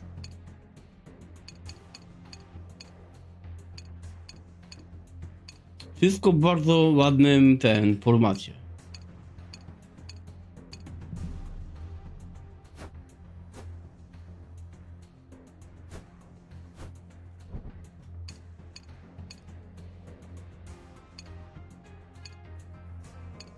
No to już w kolorze.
W kolorze.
O, Pit. To będzie łatwy fatal, ten Pit.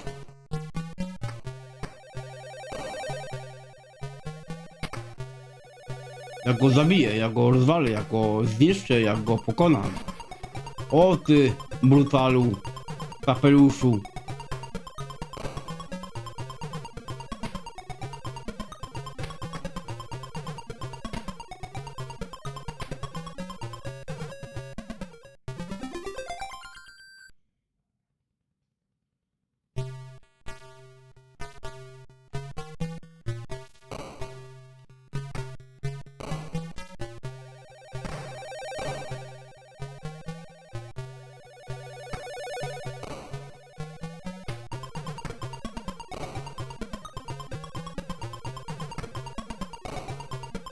nie zleciał, myślałem, że zleci na dół. Takim pitem sobie. Dobra, następna.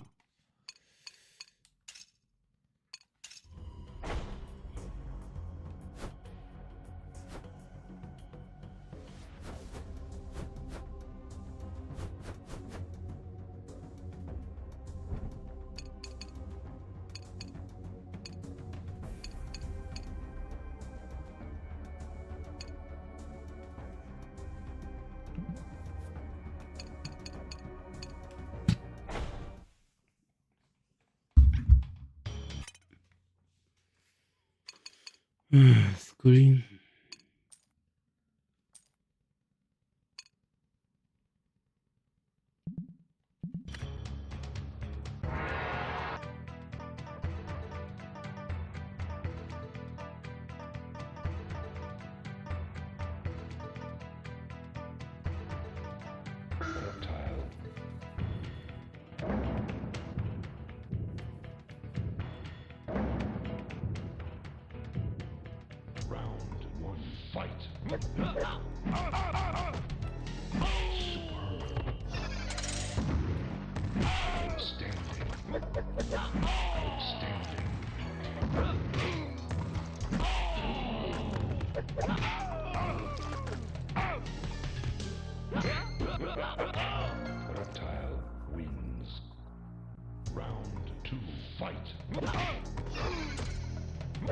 Wydaje mi się, że tej ognie jest dość dużo płynniejsza niż ognie zwykła wersja.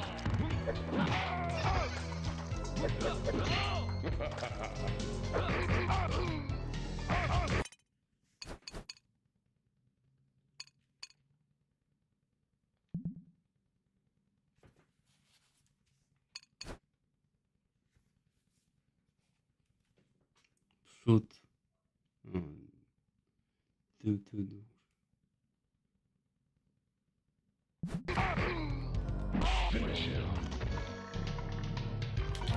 No kurde, nie zdążyłem, no.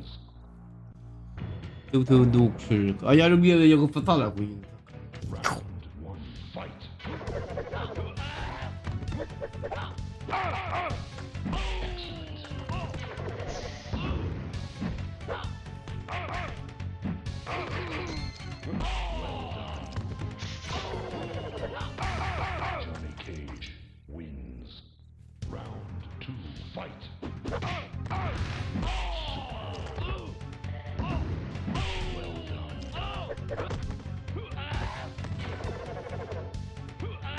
O ty! A przegram. No i przegrałem. Bił mnie na kolce. Głupek jeden. Niedobry. Dobra.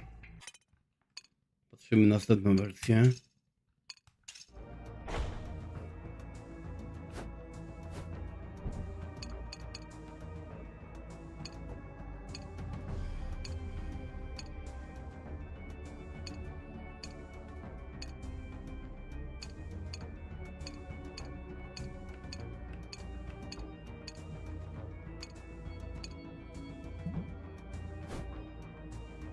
Dobra, ja się odleję.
Dobra.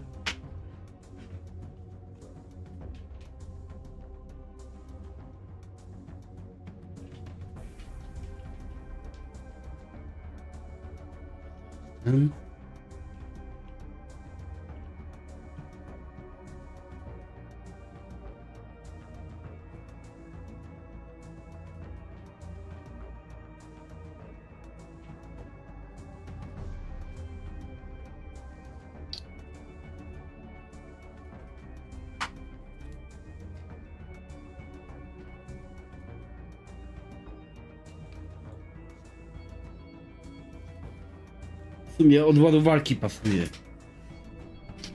Bo słuchawki już miałem na wyczerpaniu.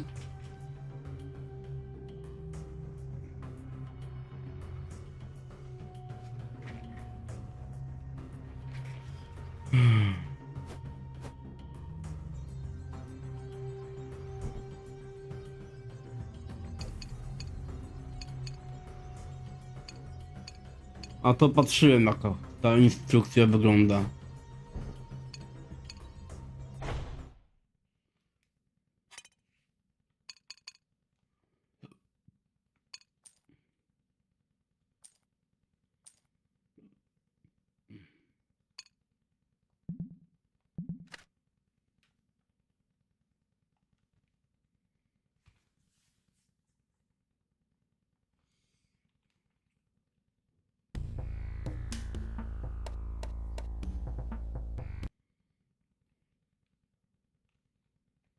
No to jest taki typ telewizorowy.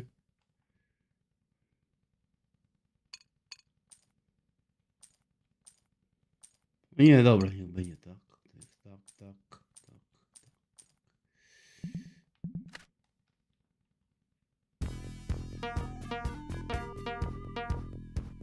No ta jasność to kurwa dobija jak nic.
Że mnie kurde elektryk zabił, rozwalił.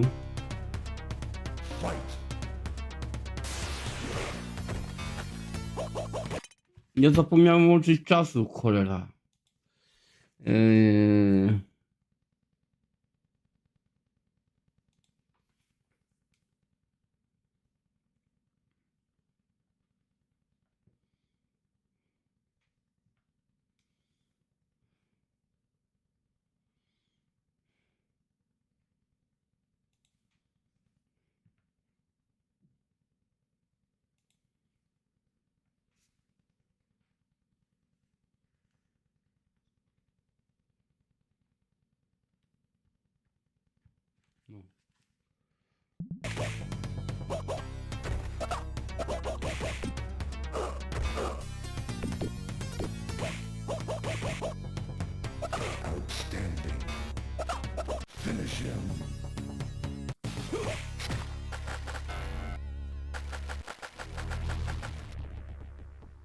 Dobra.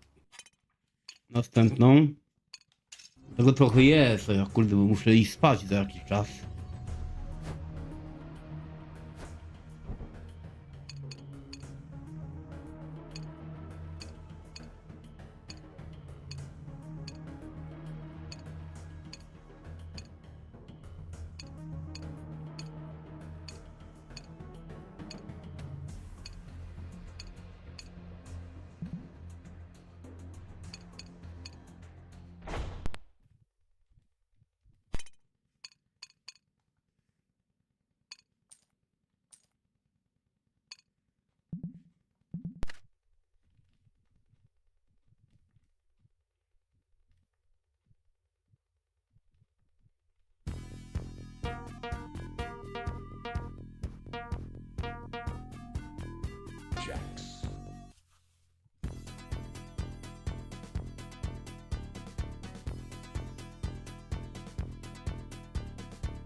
Kurde!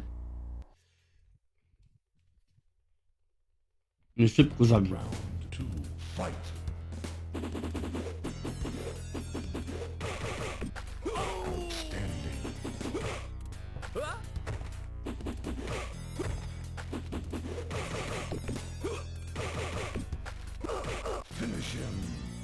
Ale mnie załatwił szybko, kurde, to za potwór z Loch Ness.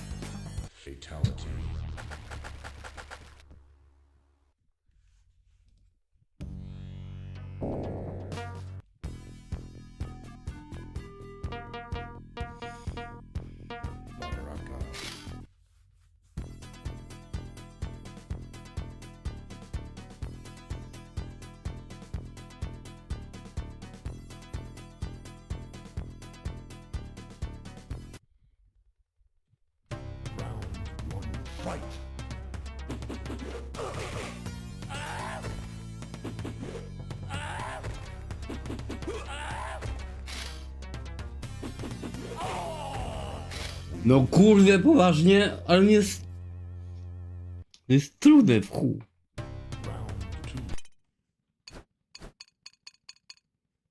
Da się zmienić tutaj od razu poziom trudności? Chyba nie. Nie, advance.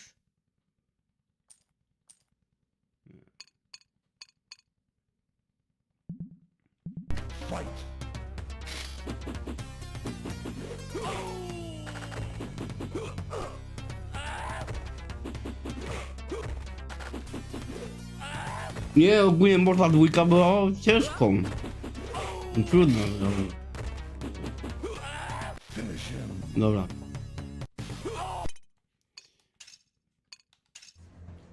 Patrzymy na następną wersję.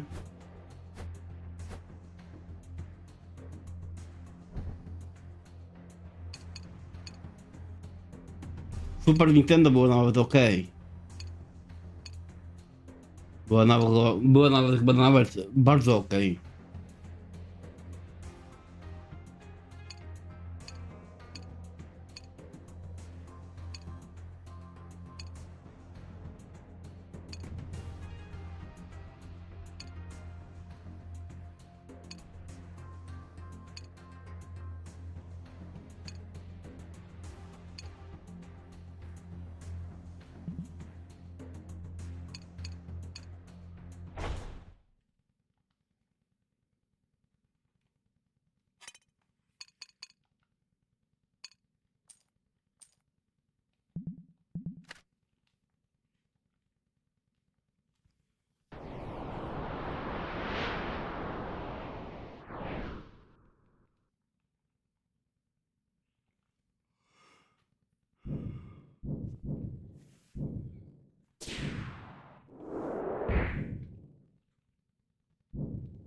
Fight.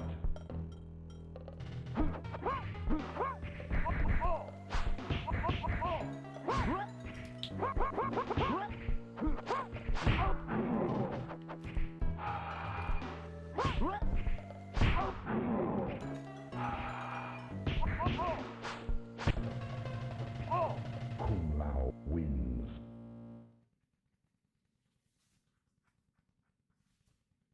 Round 2. Fight. Superb.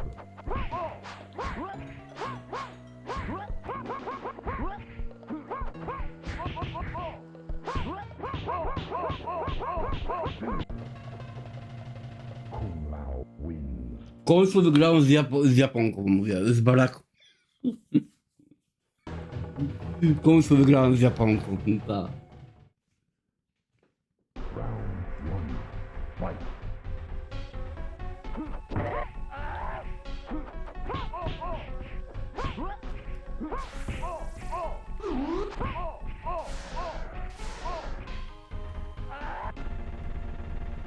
Reptile wins. Round 2. Fight.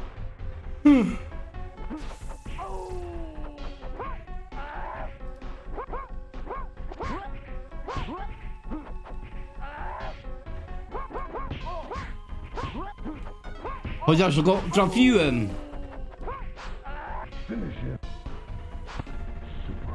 Myślałem, że mnie na kolce wbije, ale mnie nie wbił na kolce. Zawiodłem się. Dobra. Idziemy następną wersję. Wersja na... chyba Game Boya. Tak. Przechodziłem ogólnie wersję na Game Boya. Na Game Boyu. Dobrze ją wspominam. Bo miałem ją na Game Boyu. Pożyczoną. I Skorpionem napieprzałem na krówna, ale to będę lamił pewnie.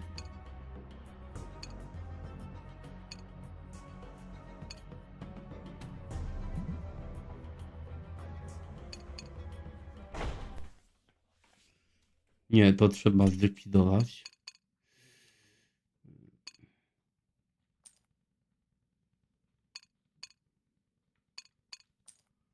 Kolorystyka Game Boya.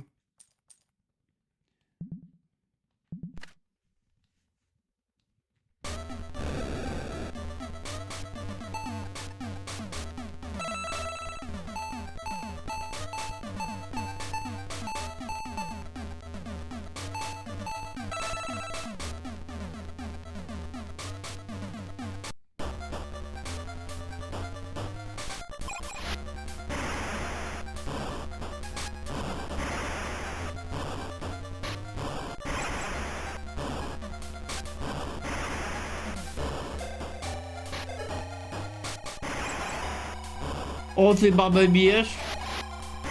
Tylko nóż się jeden. No.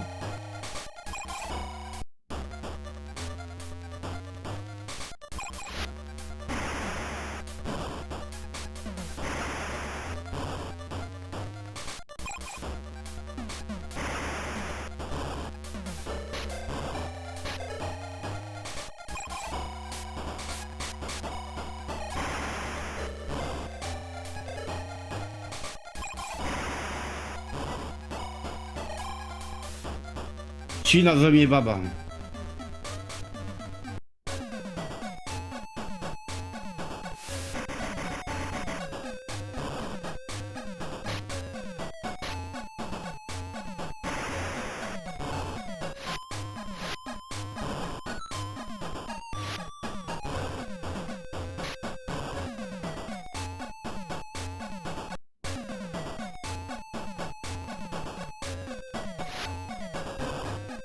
No własną kobietę bijesz?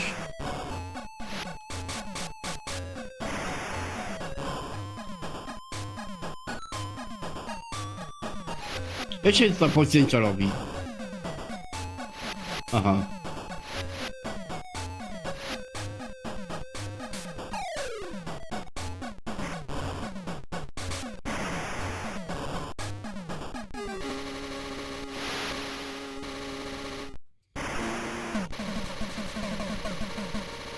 chrupki dla tego, z Kubiego. To tak te smakołyki dla Kubiego się poleciały. Dobra, następny. O, też mamy Mortal Kombat 3.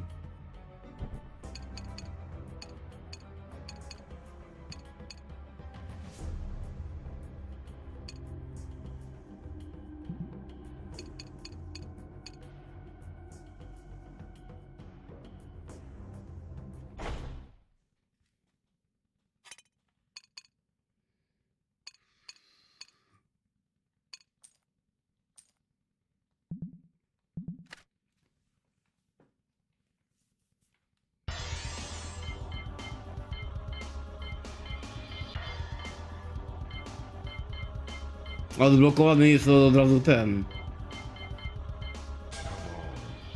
Choose your destiny.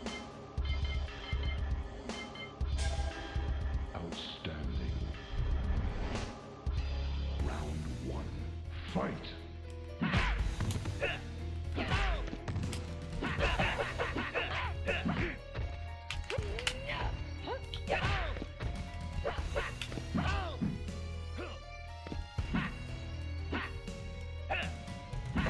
No kurde, jak było biegiem? Bieganie. Tył przód i co? Sonya wins. Round 2. Fight.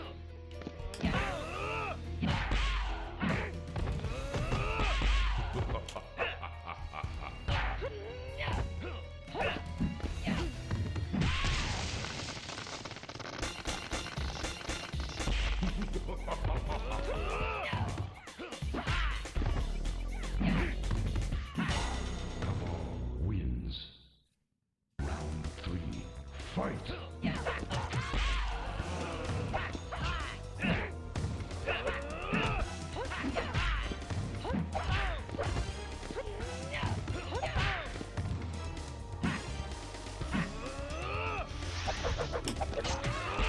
Well done. Finish her. Nie pamiętam jak było. Blok, ten run, blok jakoś. Tak, nie wiem. Fight. Superb.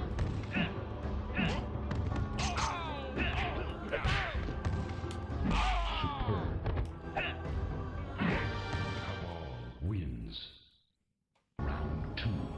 Fight. Jax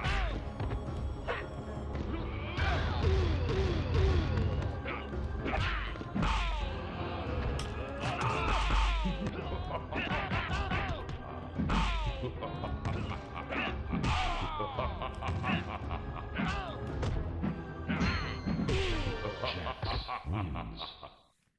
Round 3. Fight.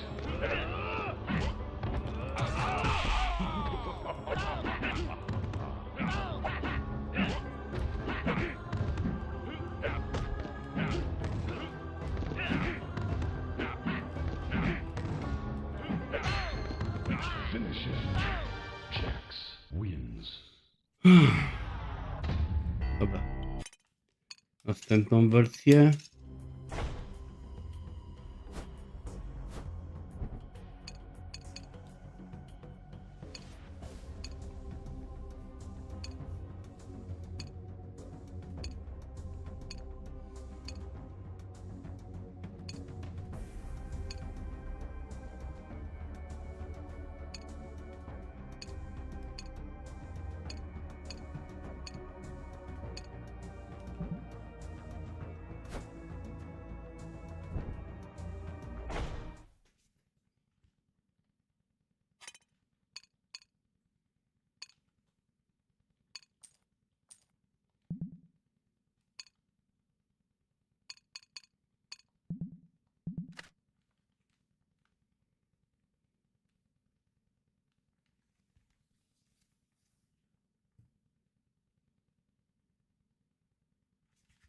Właśnie ile to już trwa ten stream?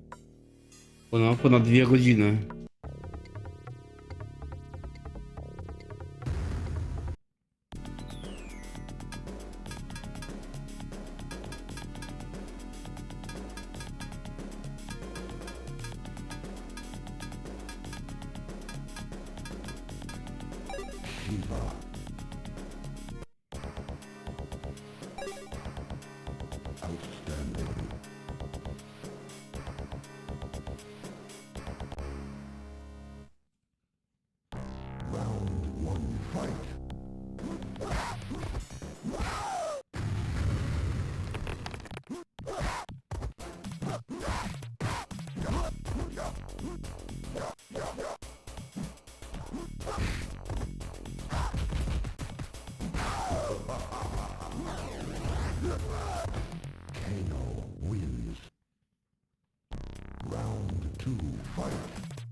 Dobra.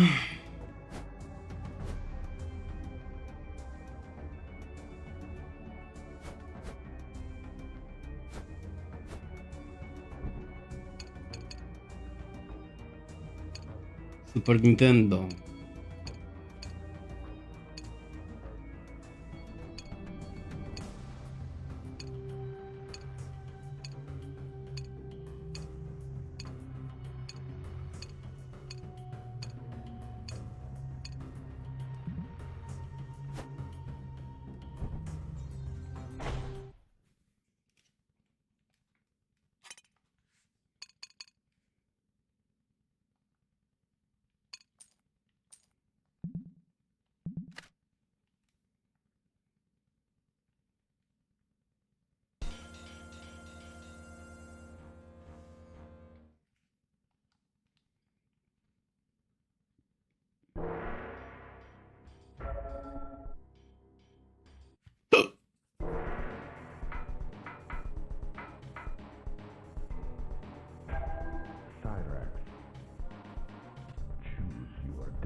Round one, fight.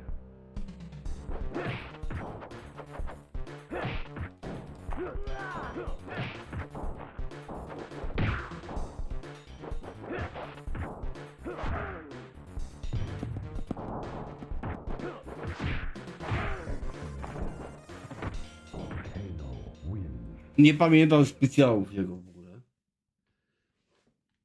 Round two, fight.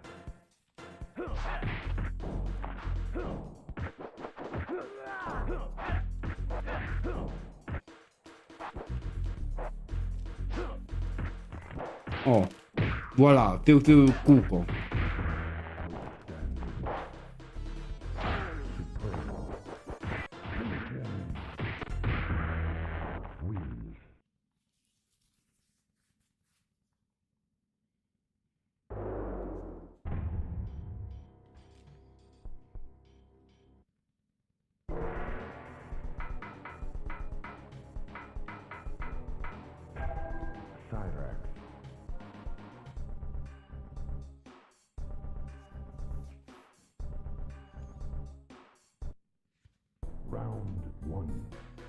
Fight.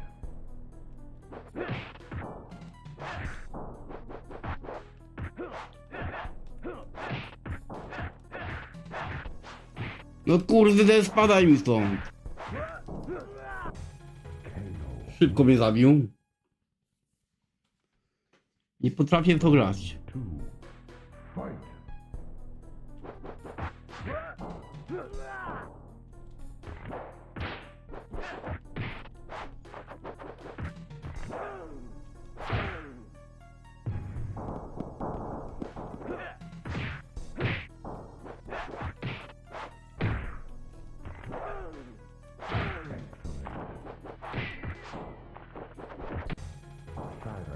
No, pierwszą rundę. Wow.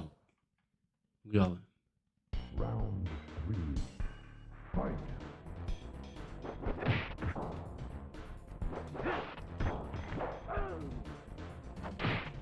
O ty ściumoku.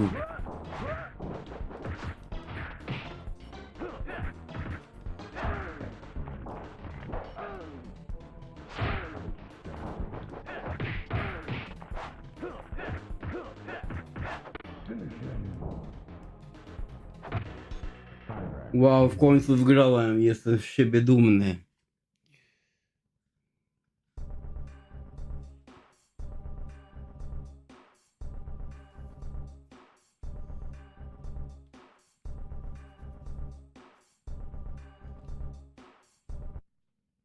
Round 1. Fight.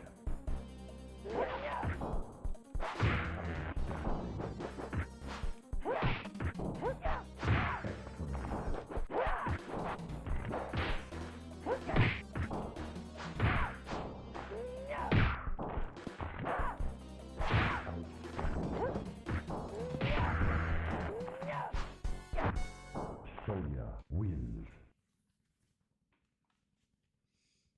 Round 2. Fight.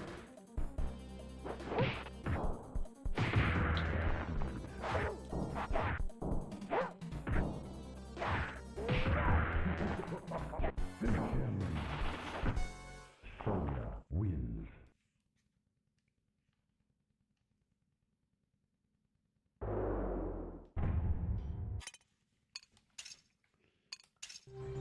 Teraz Ultimate Mortal Kombat 3.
Jade wins.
Nightwolf wins. Round 1. Fight.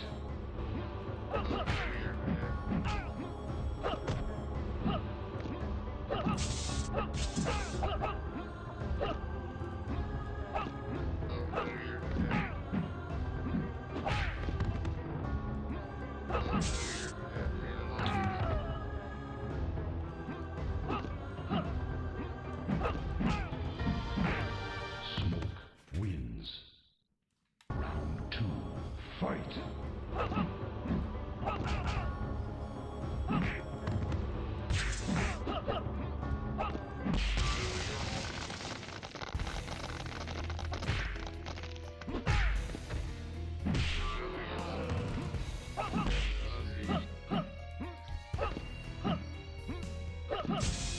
Nightwolf wins.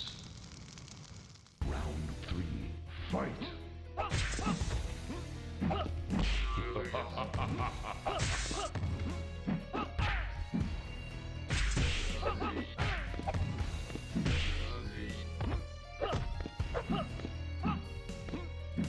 Finish him. Nightwolf wins. Dobra. Następna wersja Ultimate. Będzie też automotowa, ale WaveNet jakiś, kurde. Nie wiem.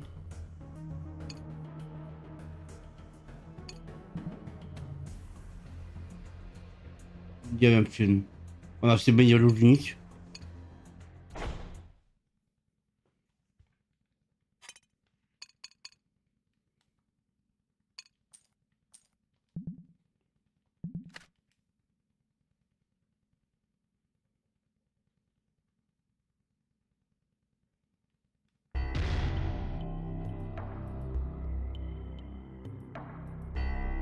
Crispy.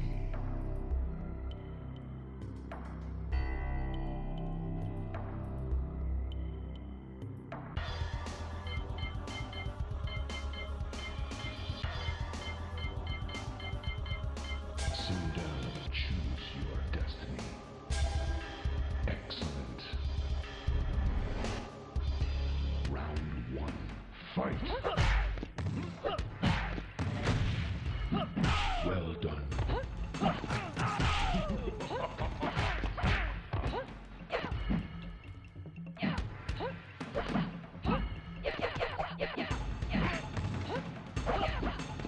Well done. Sindel wins. Round 2. Fight.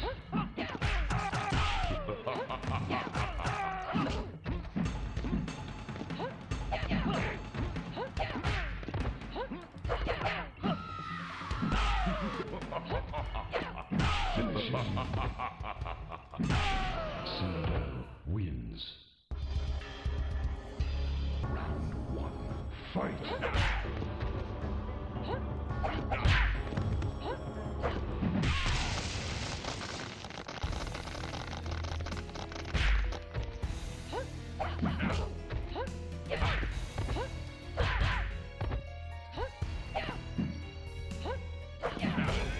Shang Tsung wins.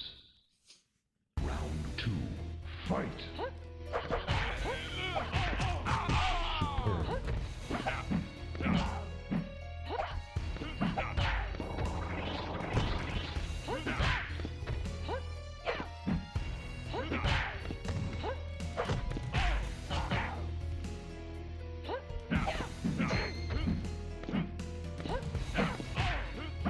Finish her.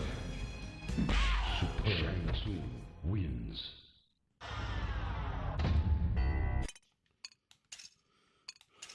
Dobra.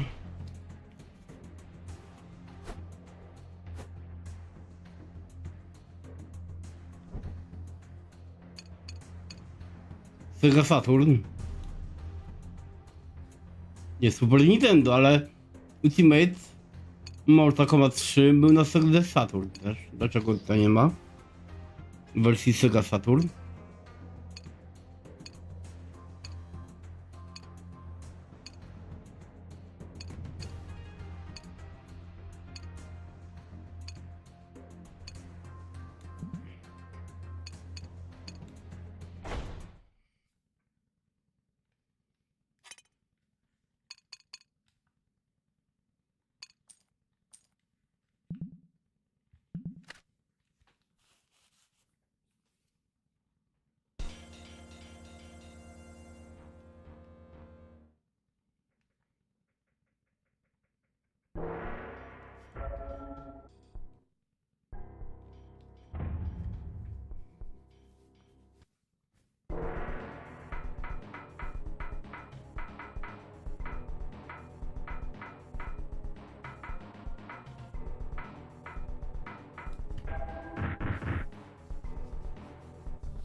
Round one.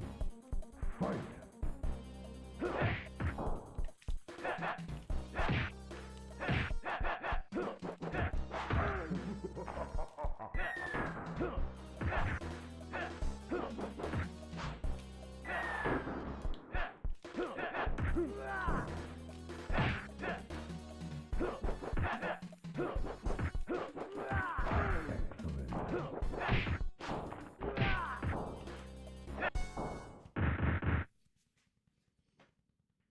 Round two. Fight.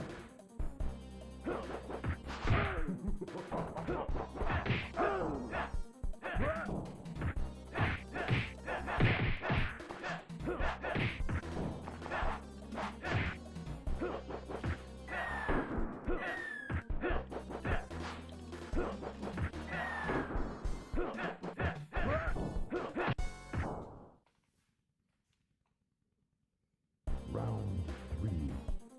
Fight.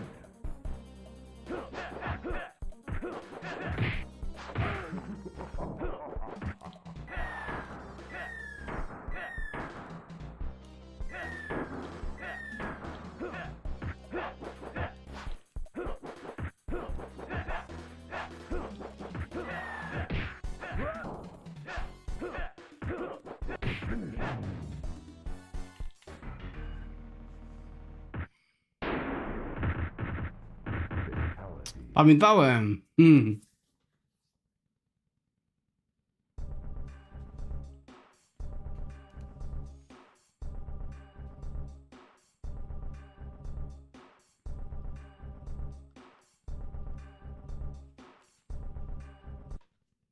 Round one. Fight.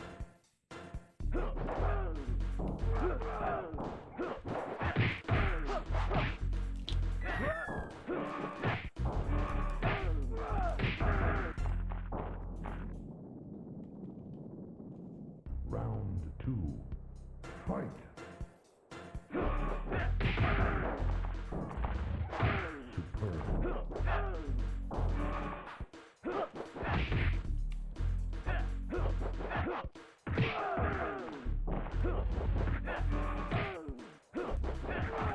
Finish him.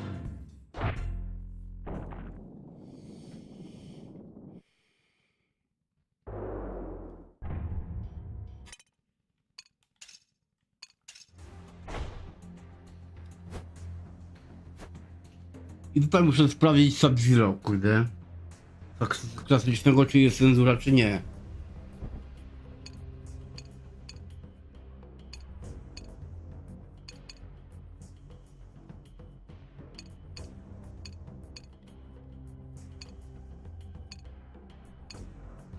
Ale coś mi się wydaje, że ta cenzura będzie.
Wezmę specjalnie na łatwiejszy poziom.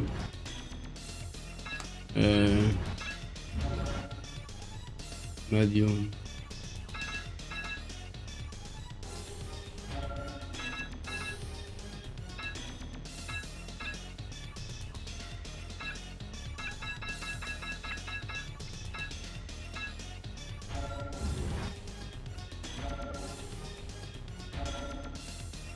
No kurde, no wychodź mi stąd.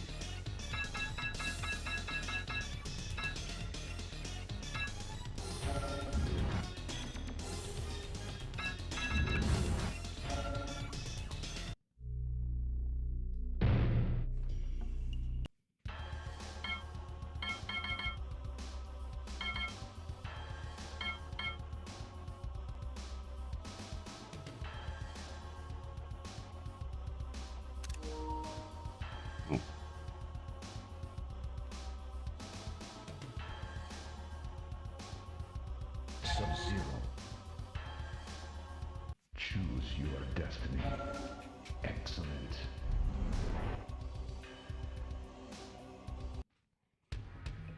Fight. Tak, tutaj chcę sprawdzić coś od razu. Mówię, jest dół, przód.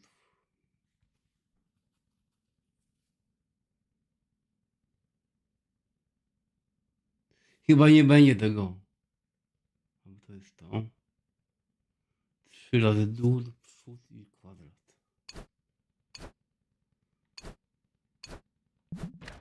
Ale na nim kurde chcę, żeby się krew czerwona lała, a nie atramentowa. No niech będzie na nim, no.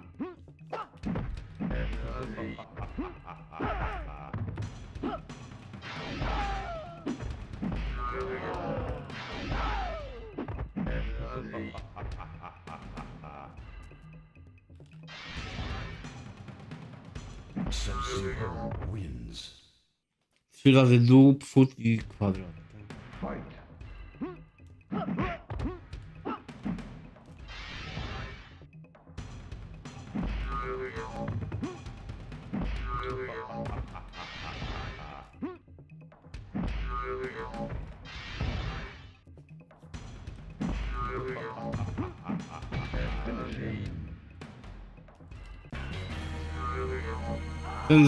Cenzura, kurde, a szkoda. Fatality. Cenzura. Niedobrze, że cenzura.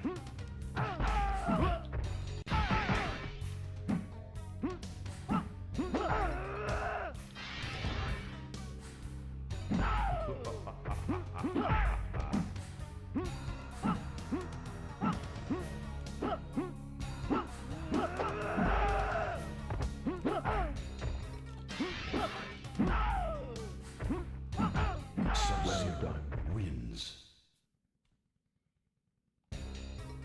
Fight.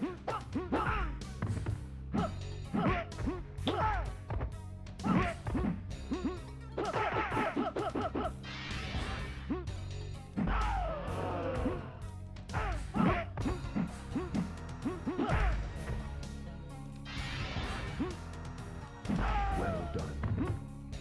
Finish him.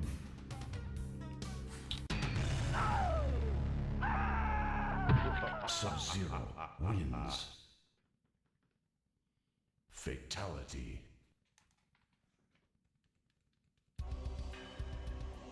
Muszę do nich napisać.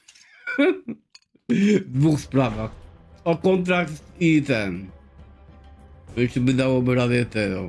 On cenzurować fatala klasycznego Sub-Zero, nie?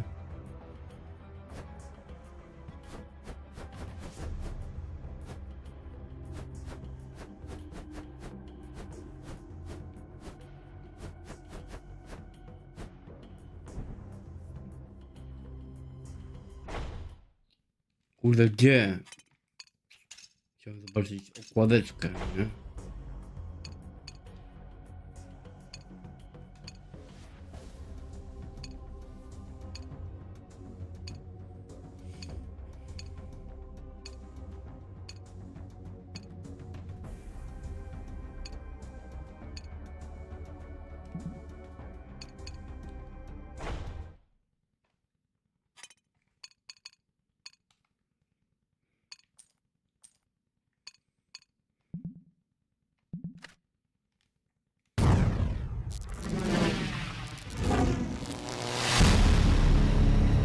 Jak głośno.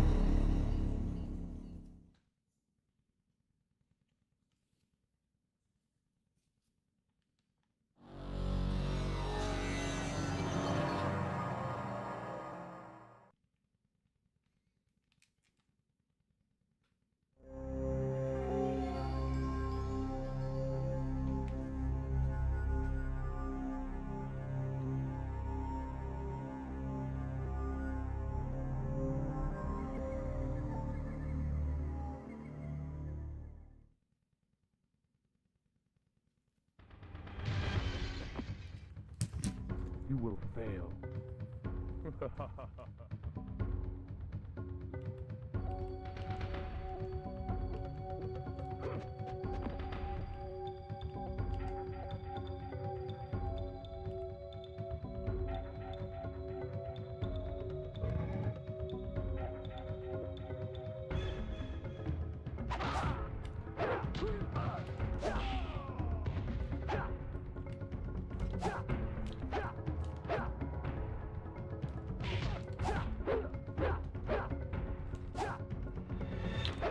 A, bo jeszcze nie mam Fireballa.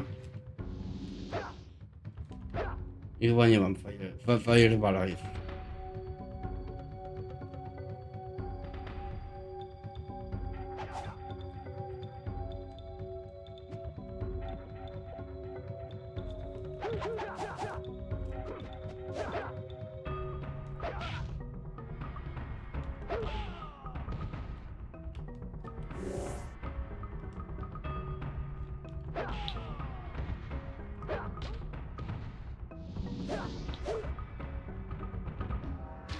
Oj.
O ja!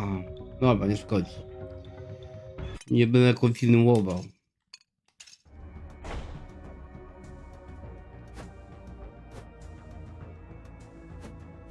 MK4.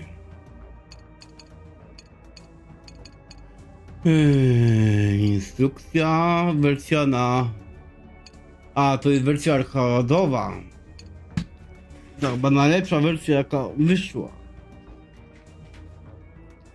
Która ma poprawione błędy ma jakieś. Stare. Microsoftu padł? To jakieś konsoli Microsoftu ona była? Już nie wiem.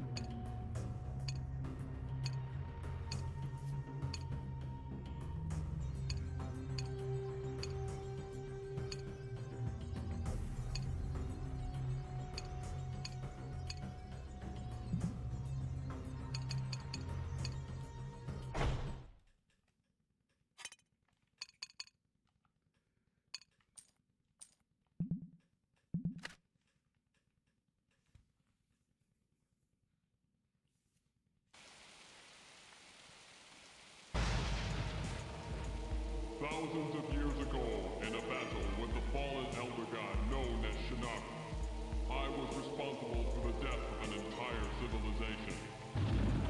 To rid all realms of Shinnok's menace, I waged a war that plunged the earth into centuries of darkness and banished Shinnok into a place called the Netherrealm.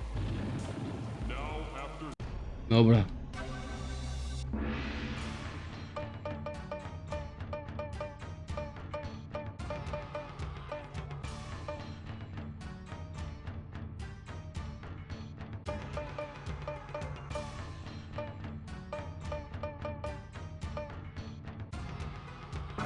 Scorpion. Choose your destiny.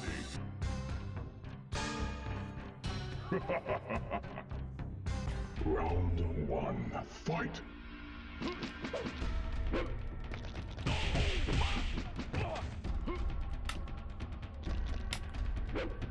Co tu się zbierało? Bo chyba trochę musiałem jeszcze podejść. A muszę coś zobaczyć.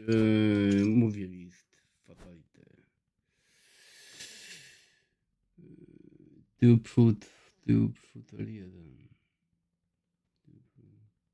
Tył przód. Nie, przód, tył. Przód, tył, przód. L1. Przód, tył, przód, L1.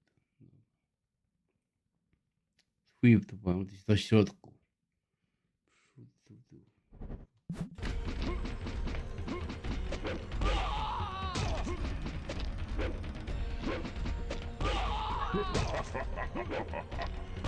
Superb wins. Round 2, fight.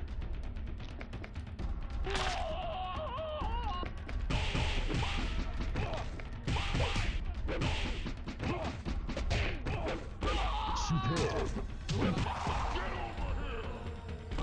Excellent.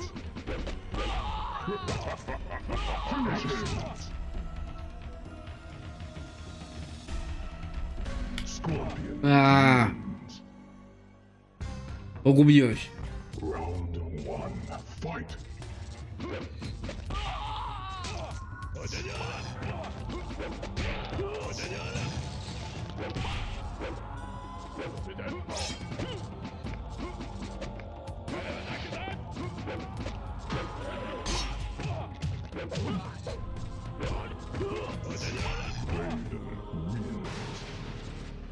Round 2, fight.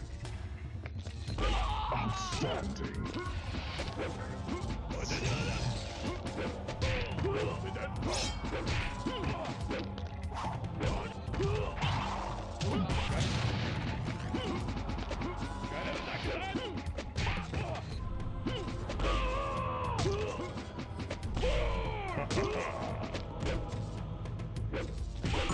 Finish him.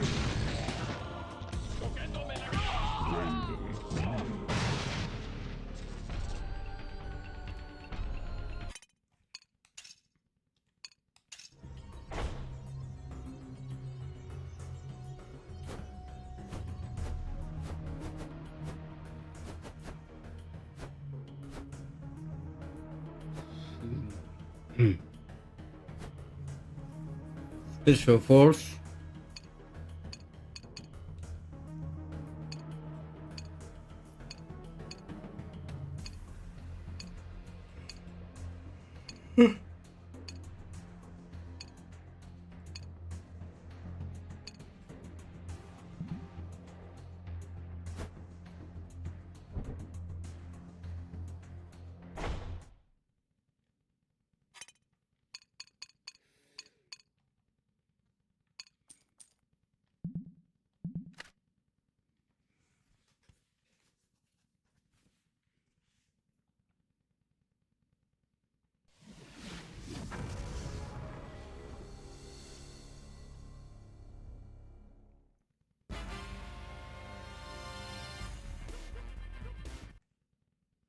Poważnie to było jak z Jamesa Bonda, kurde.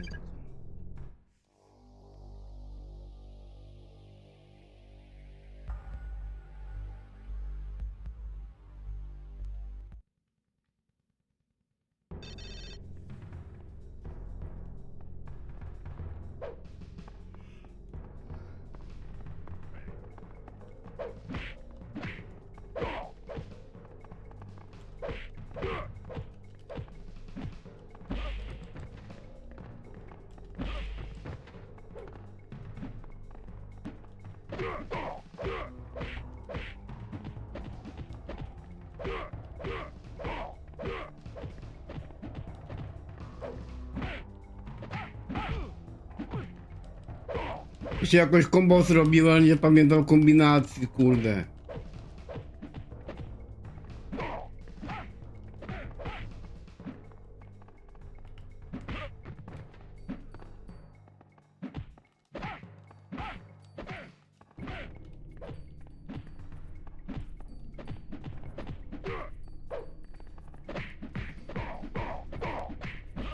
No kurde, giniesz! O, końcówka.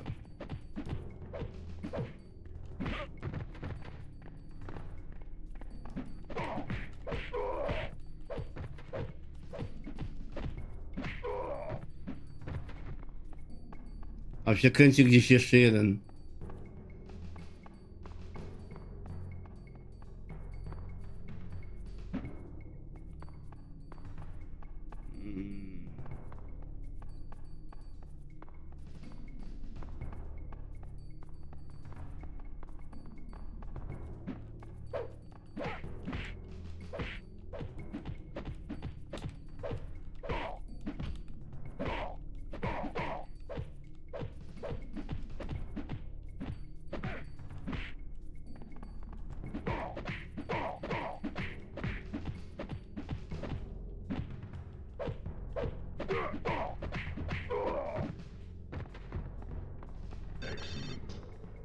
Krzyżyk, trójkąt, okej. Mamy combo.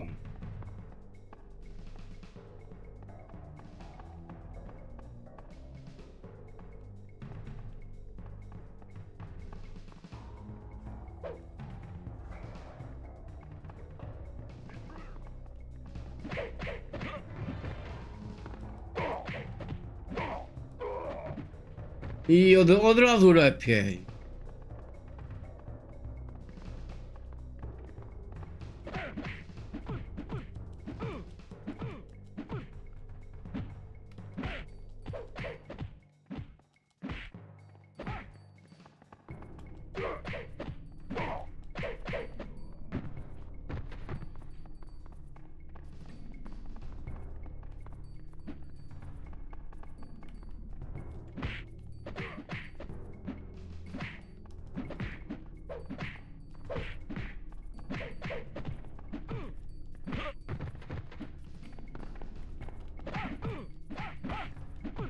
Jakoś się specjała robiło śmiesznego.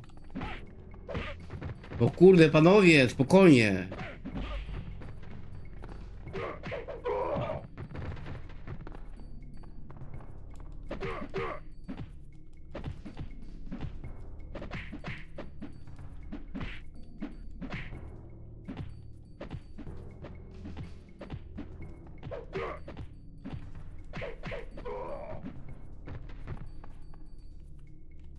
No i jak się tam wchodziło? Tym. Czymś wszedłem, ale nie wiem czym. Apteczka, bierz. Trójkąt, nie. Tym. A, musiałem wejść po prostu na niego. Dobra.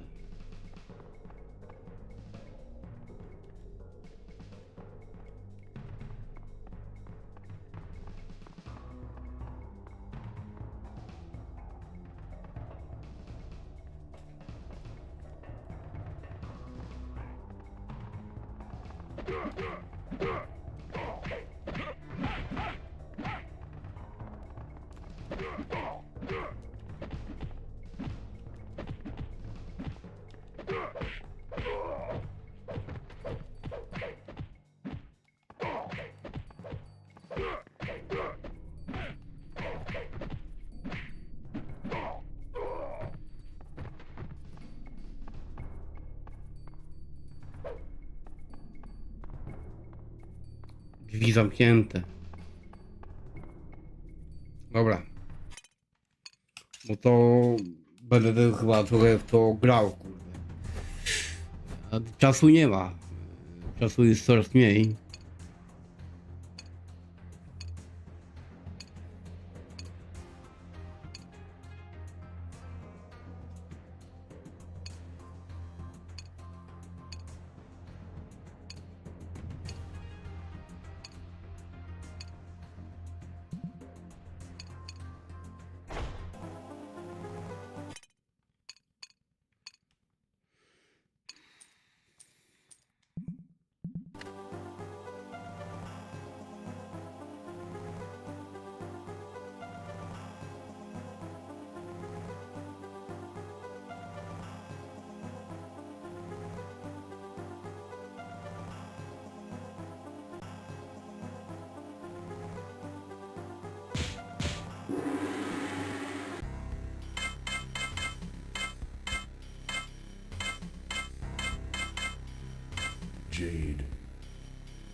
Choose your destiny.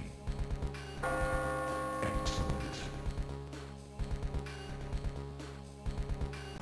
Fight.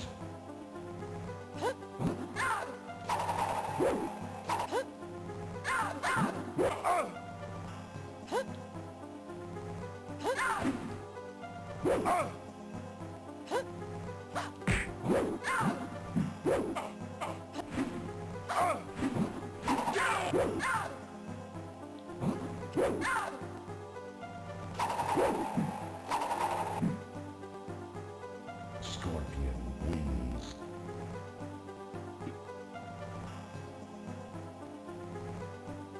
Fight.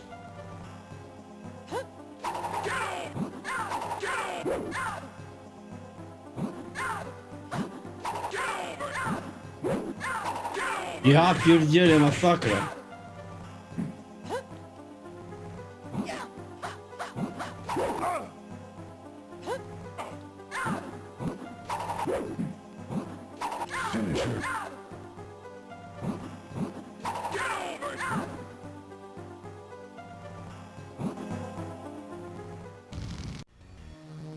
Fatality.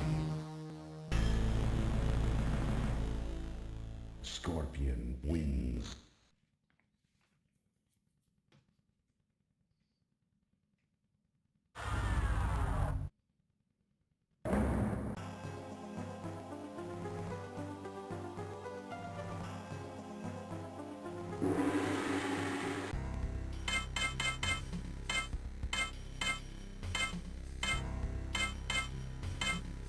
Shang Tsung. Choose your destiny.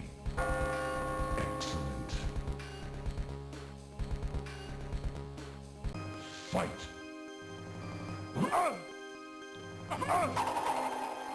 Get over here! Get over here!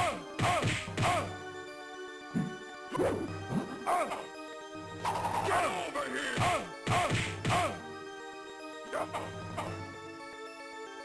Nawet go nie musłem. Flawless victory. Fight.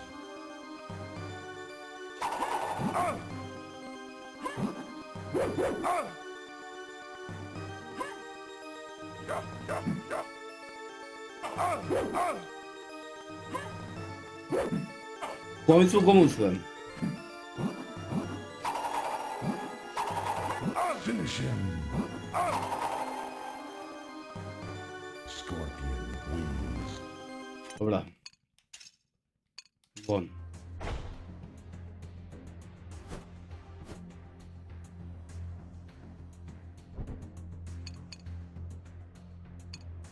To będzie wersja porażka.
No kurde.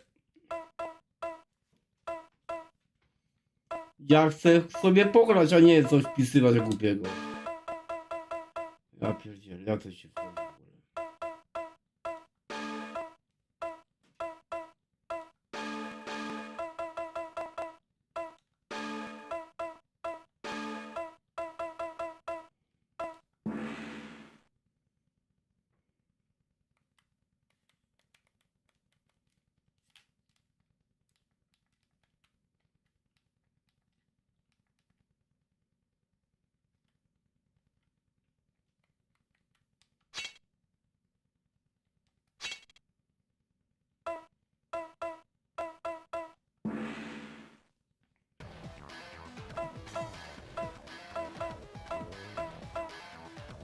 Scorpion.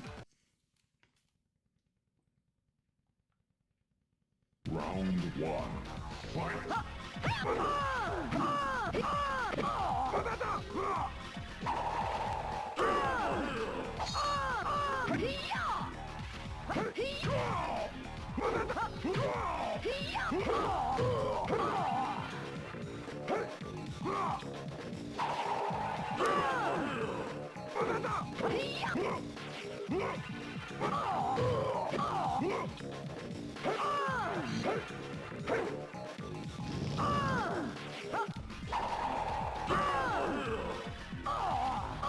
Scorpion wins.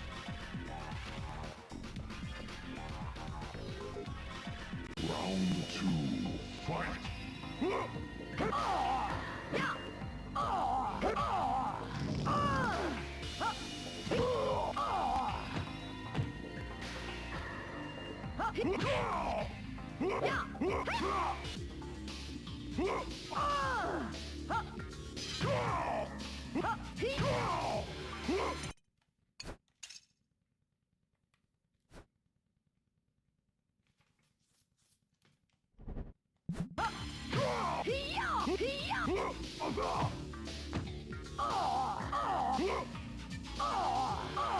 Finish her.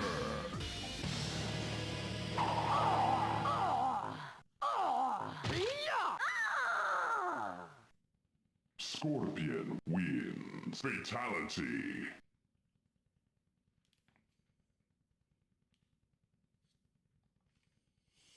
Round one. Fight.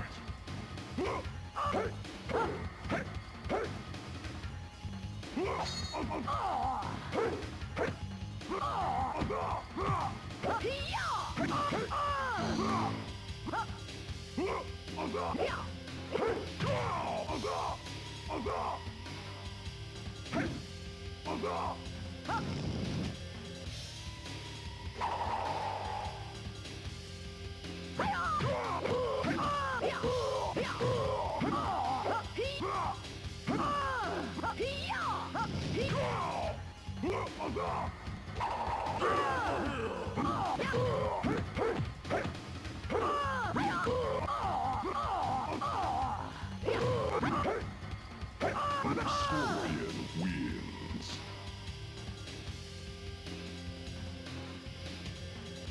Round two. Fight.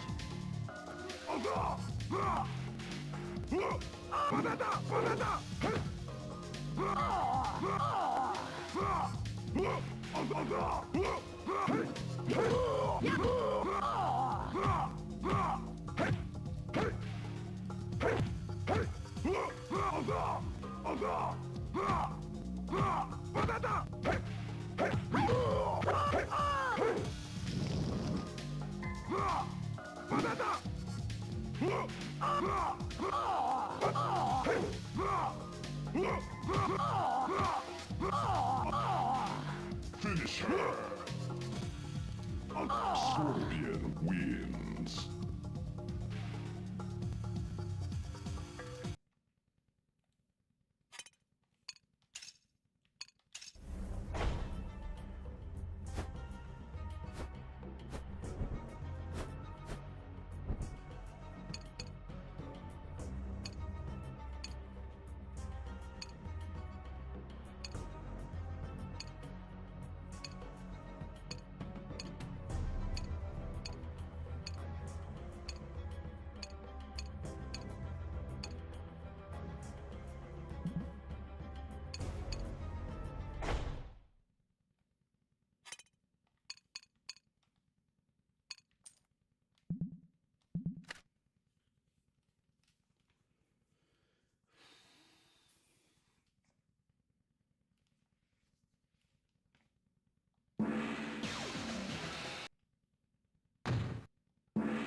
Raiden.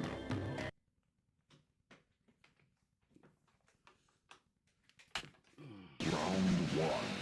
Fight!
Round two.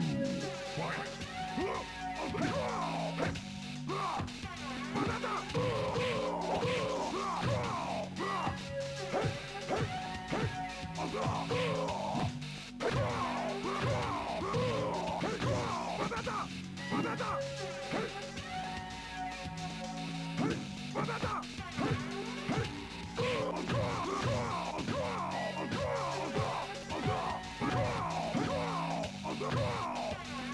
Finish him!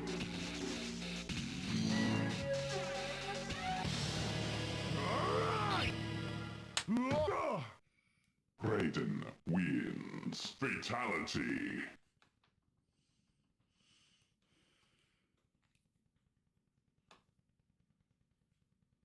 Round one. Fight!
No i to już wszystkie.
O!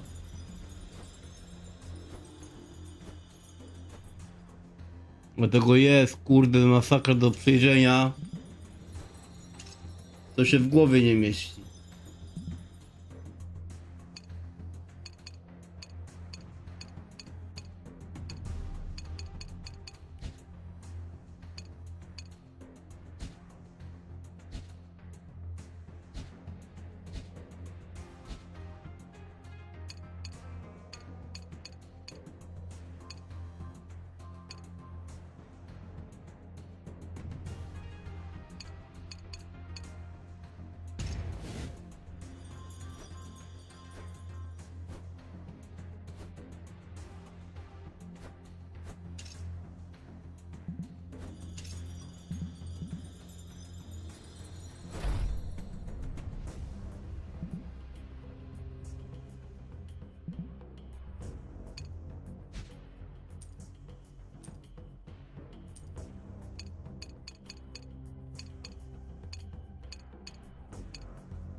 Tam jest, nie, coś do odkrycia, tam gdzie są znaki zapytania, ja nie wiem.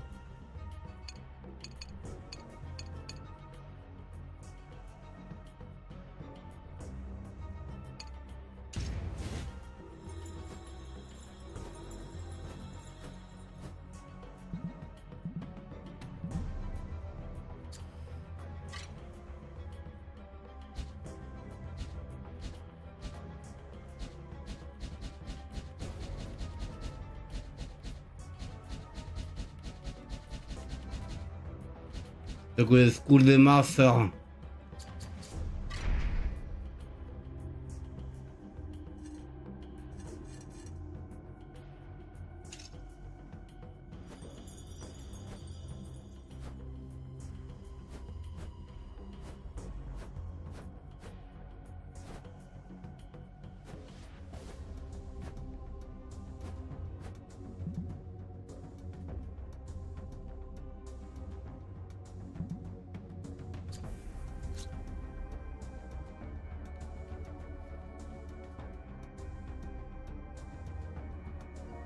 Dobra.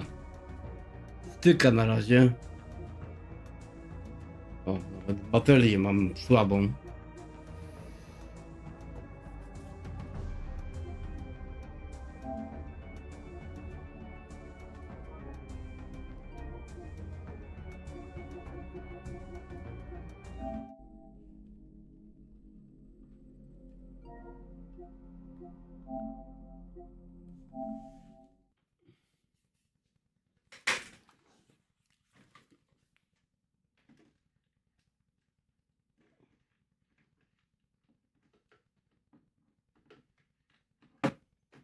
Uszy, kurde, głębie.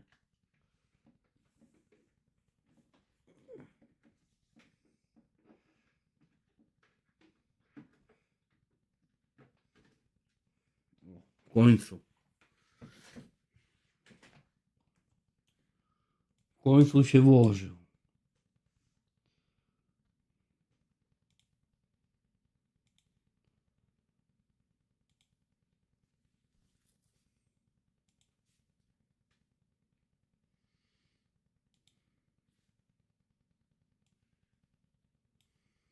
Dobra, to ze streama z Mortal Kombat to będzie chyba raz w życiu i to będzie koniec na razie.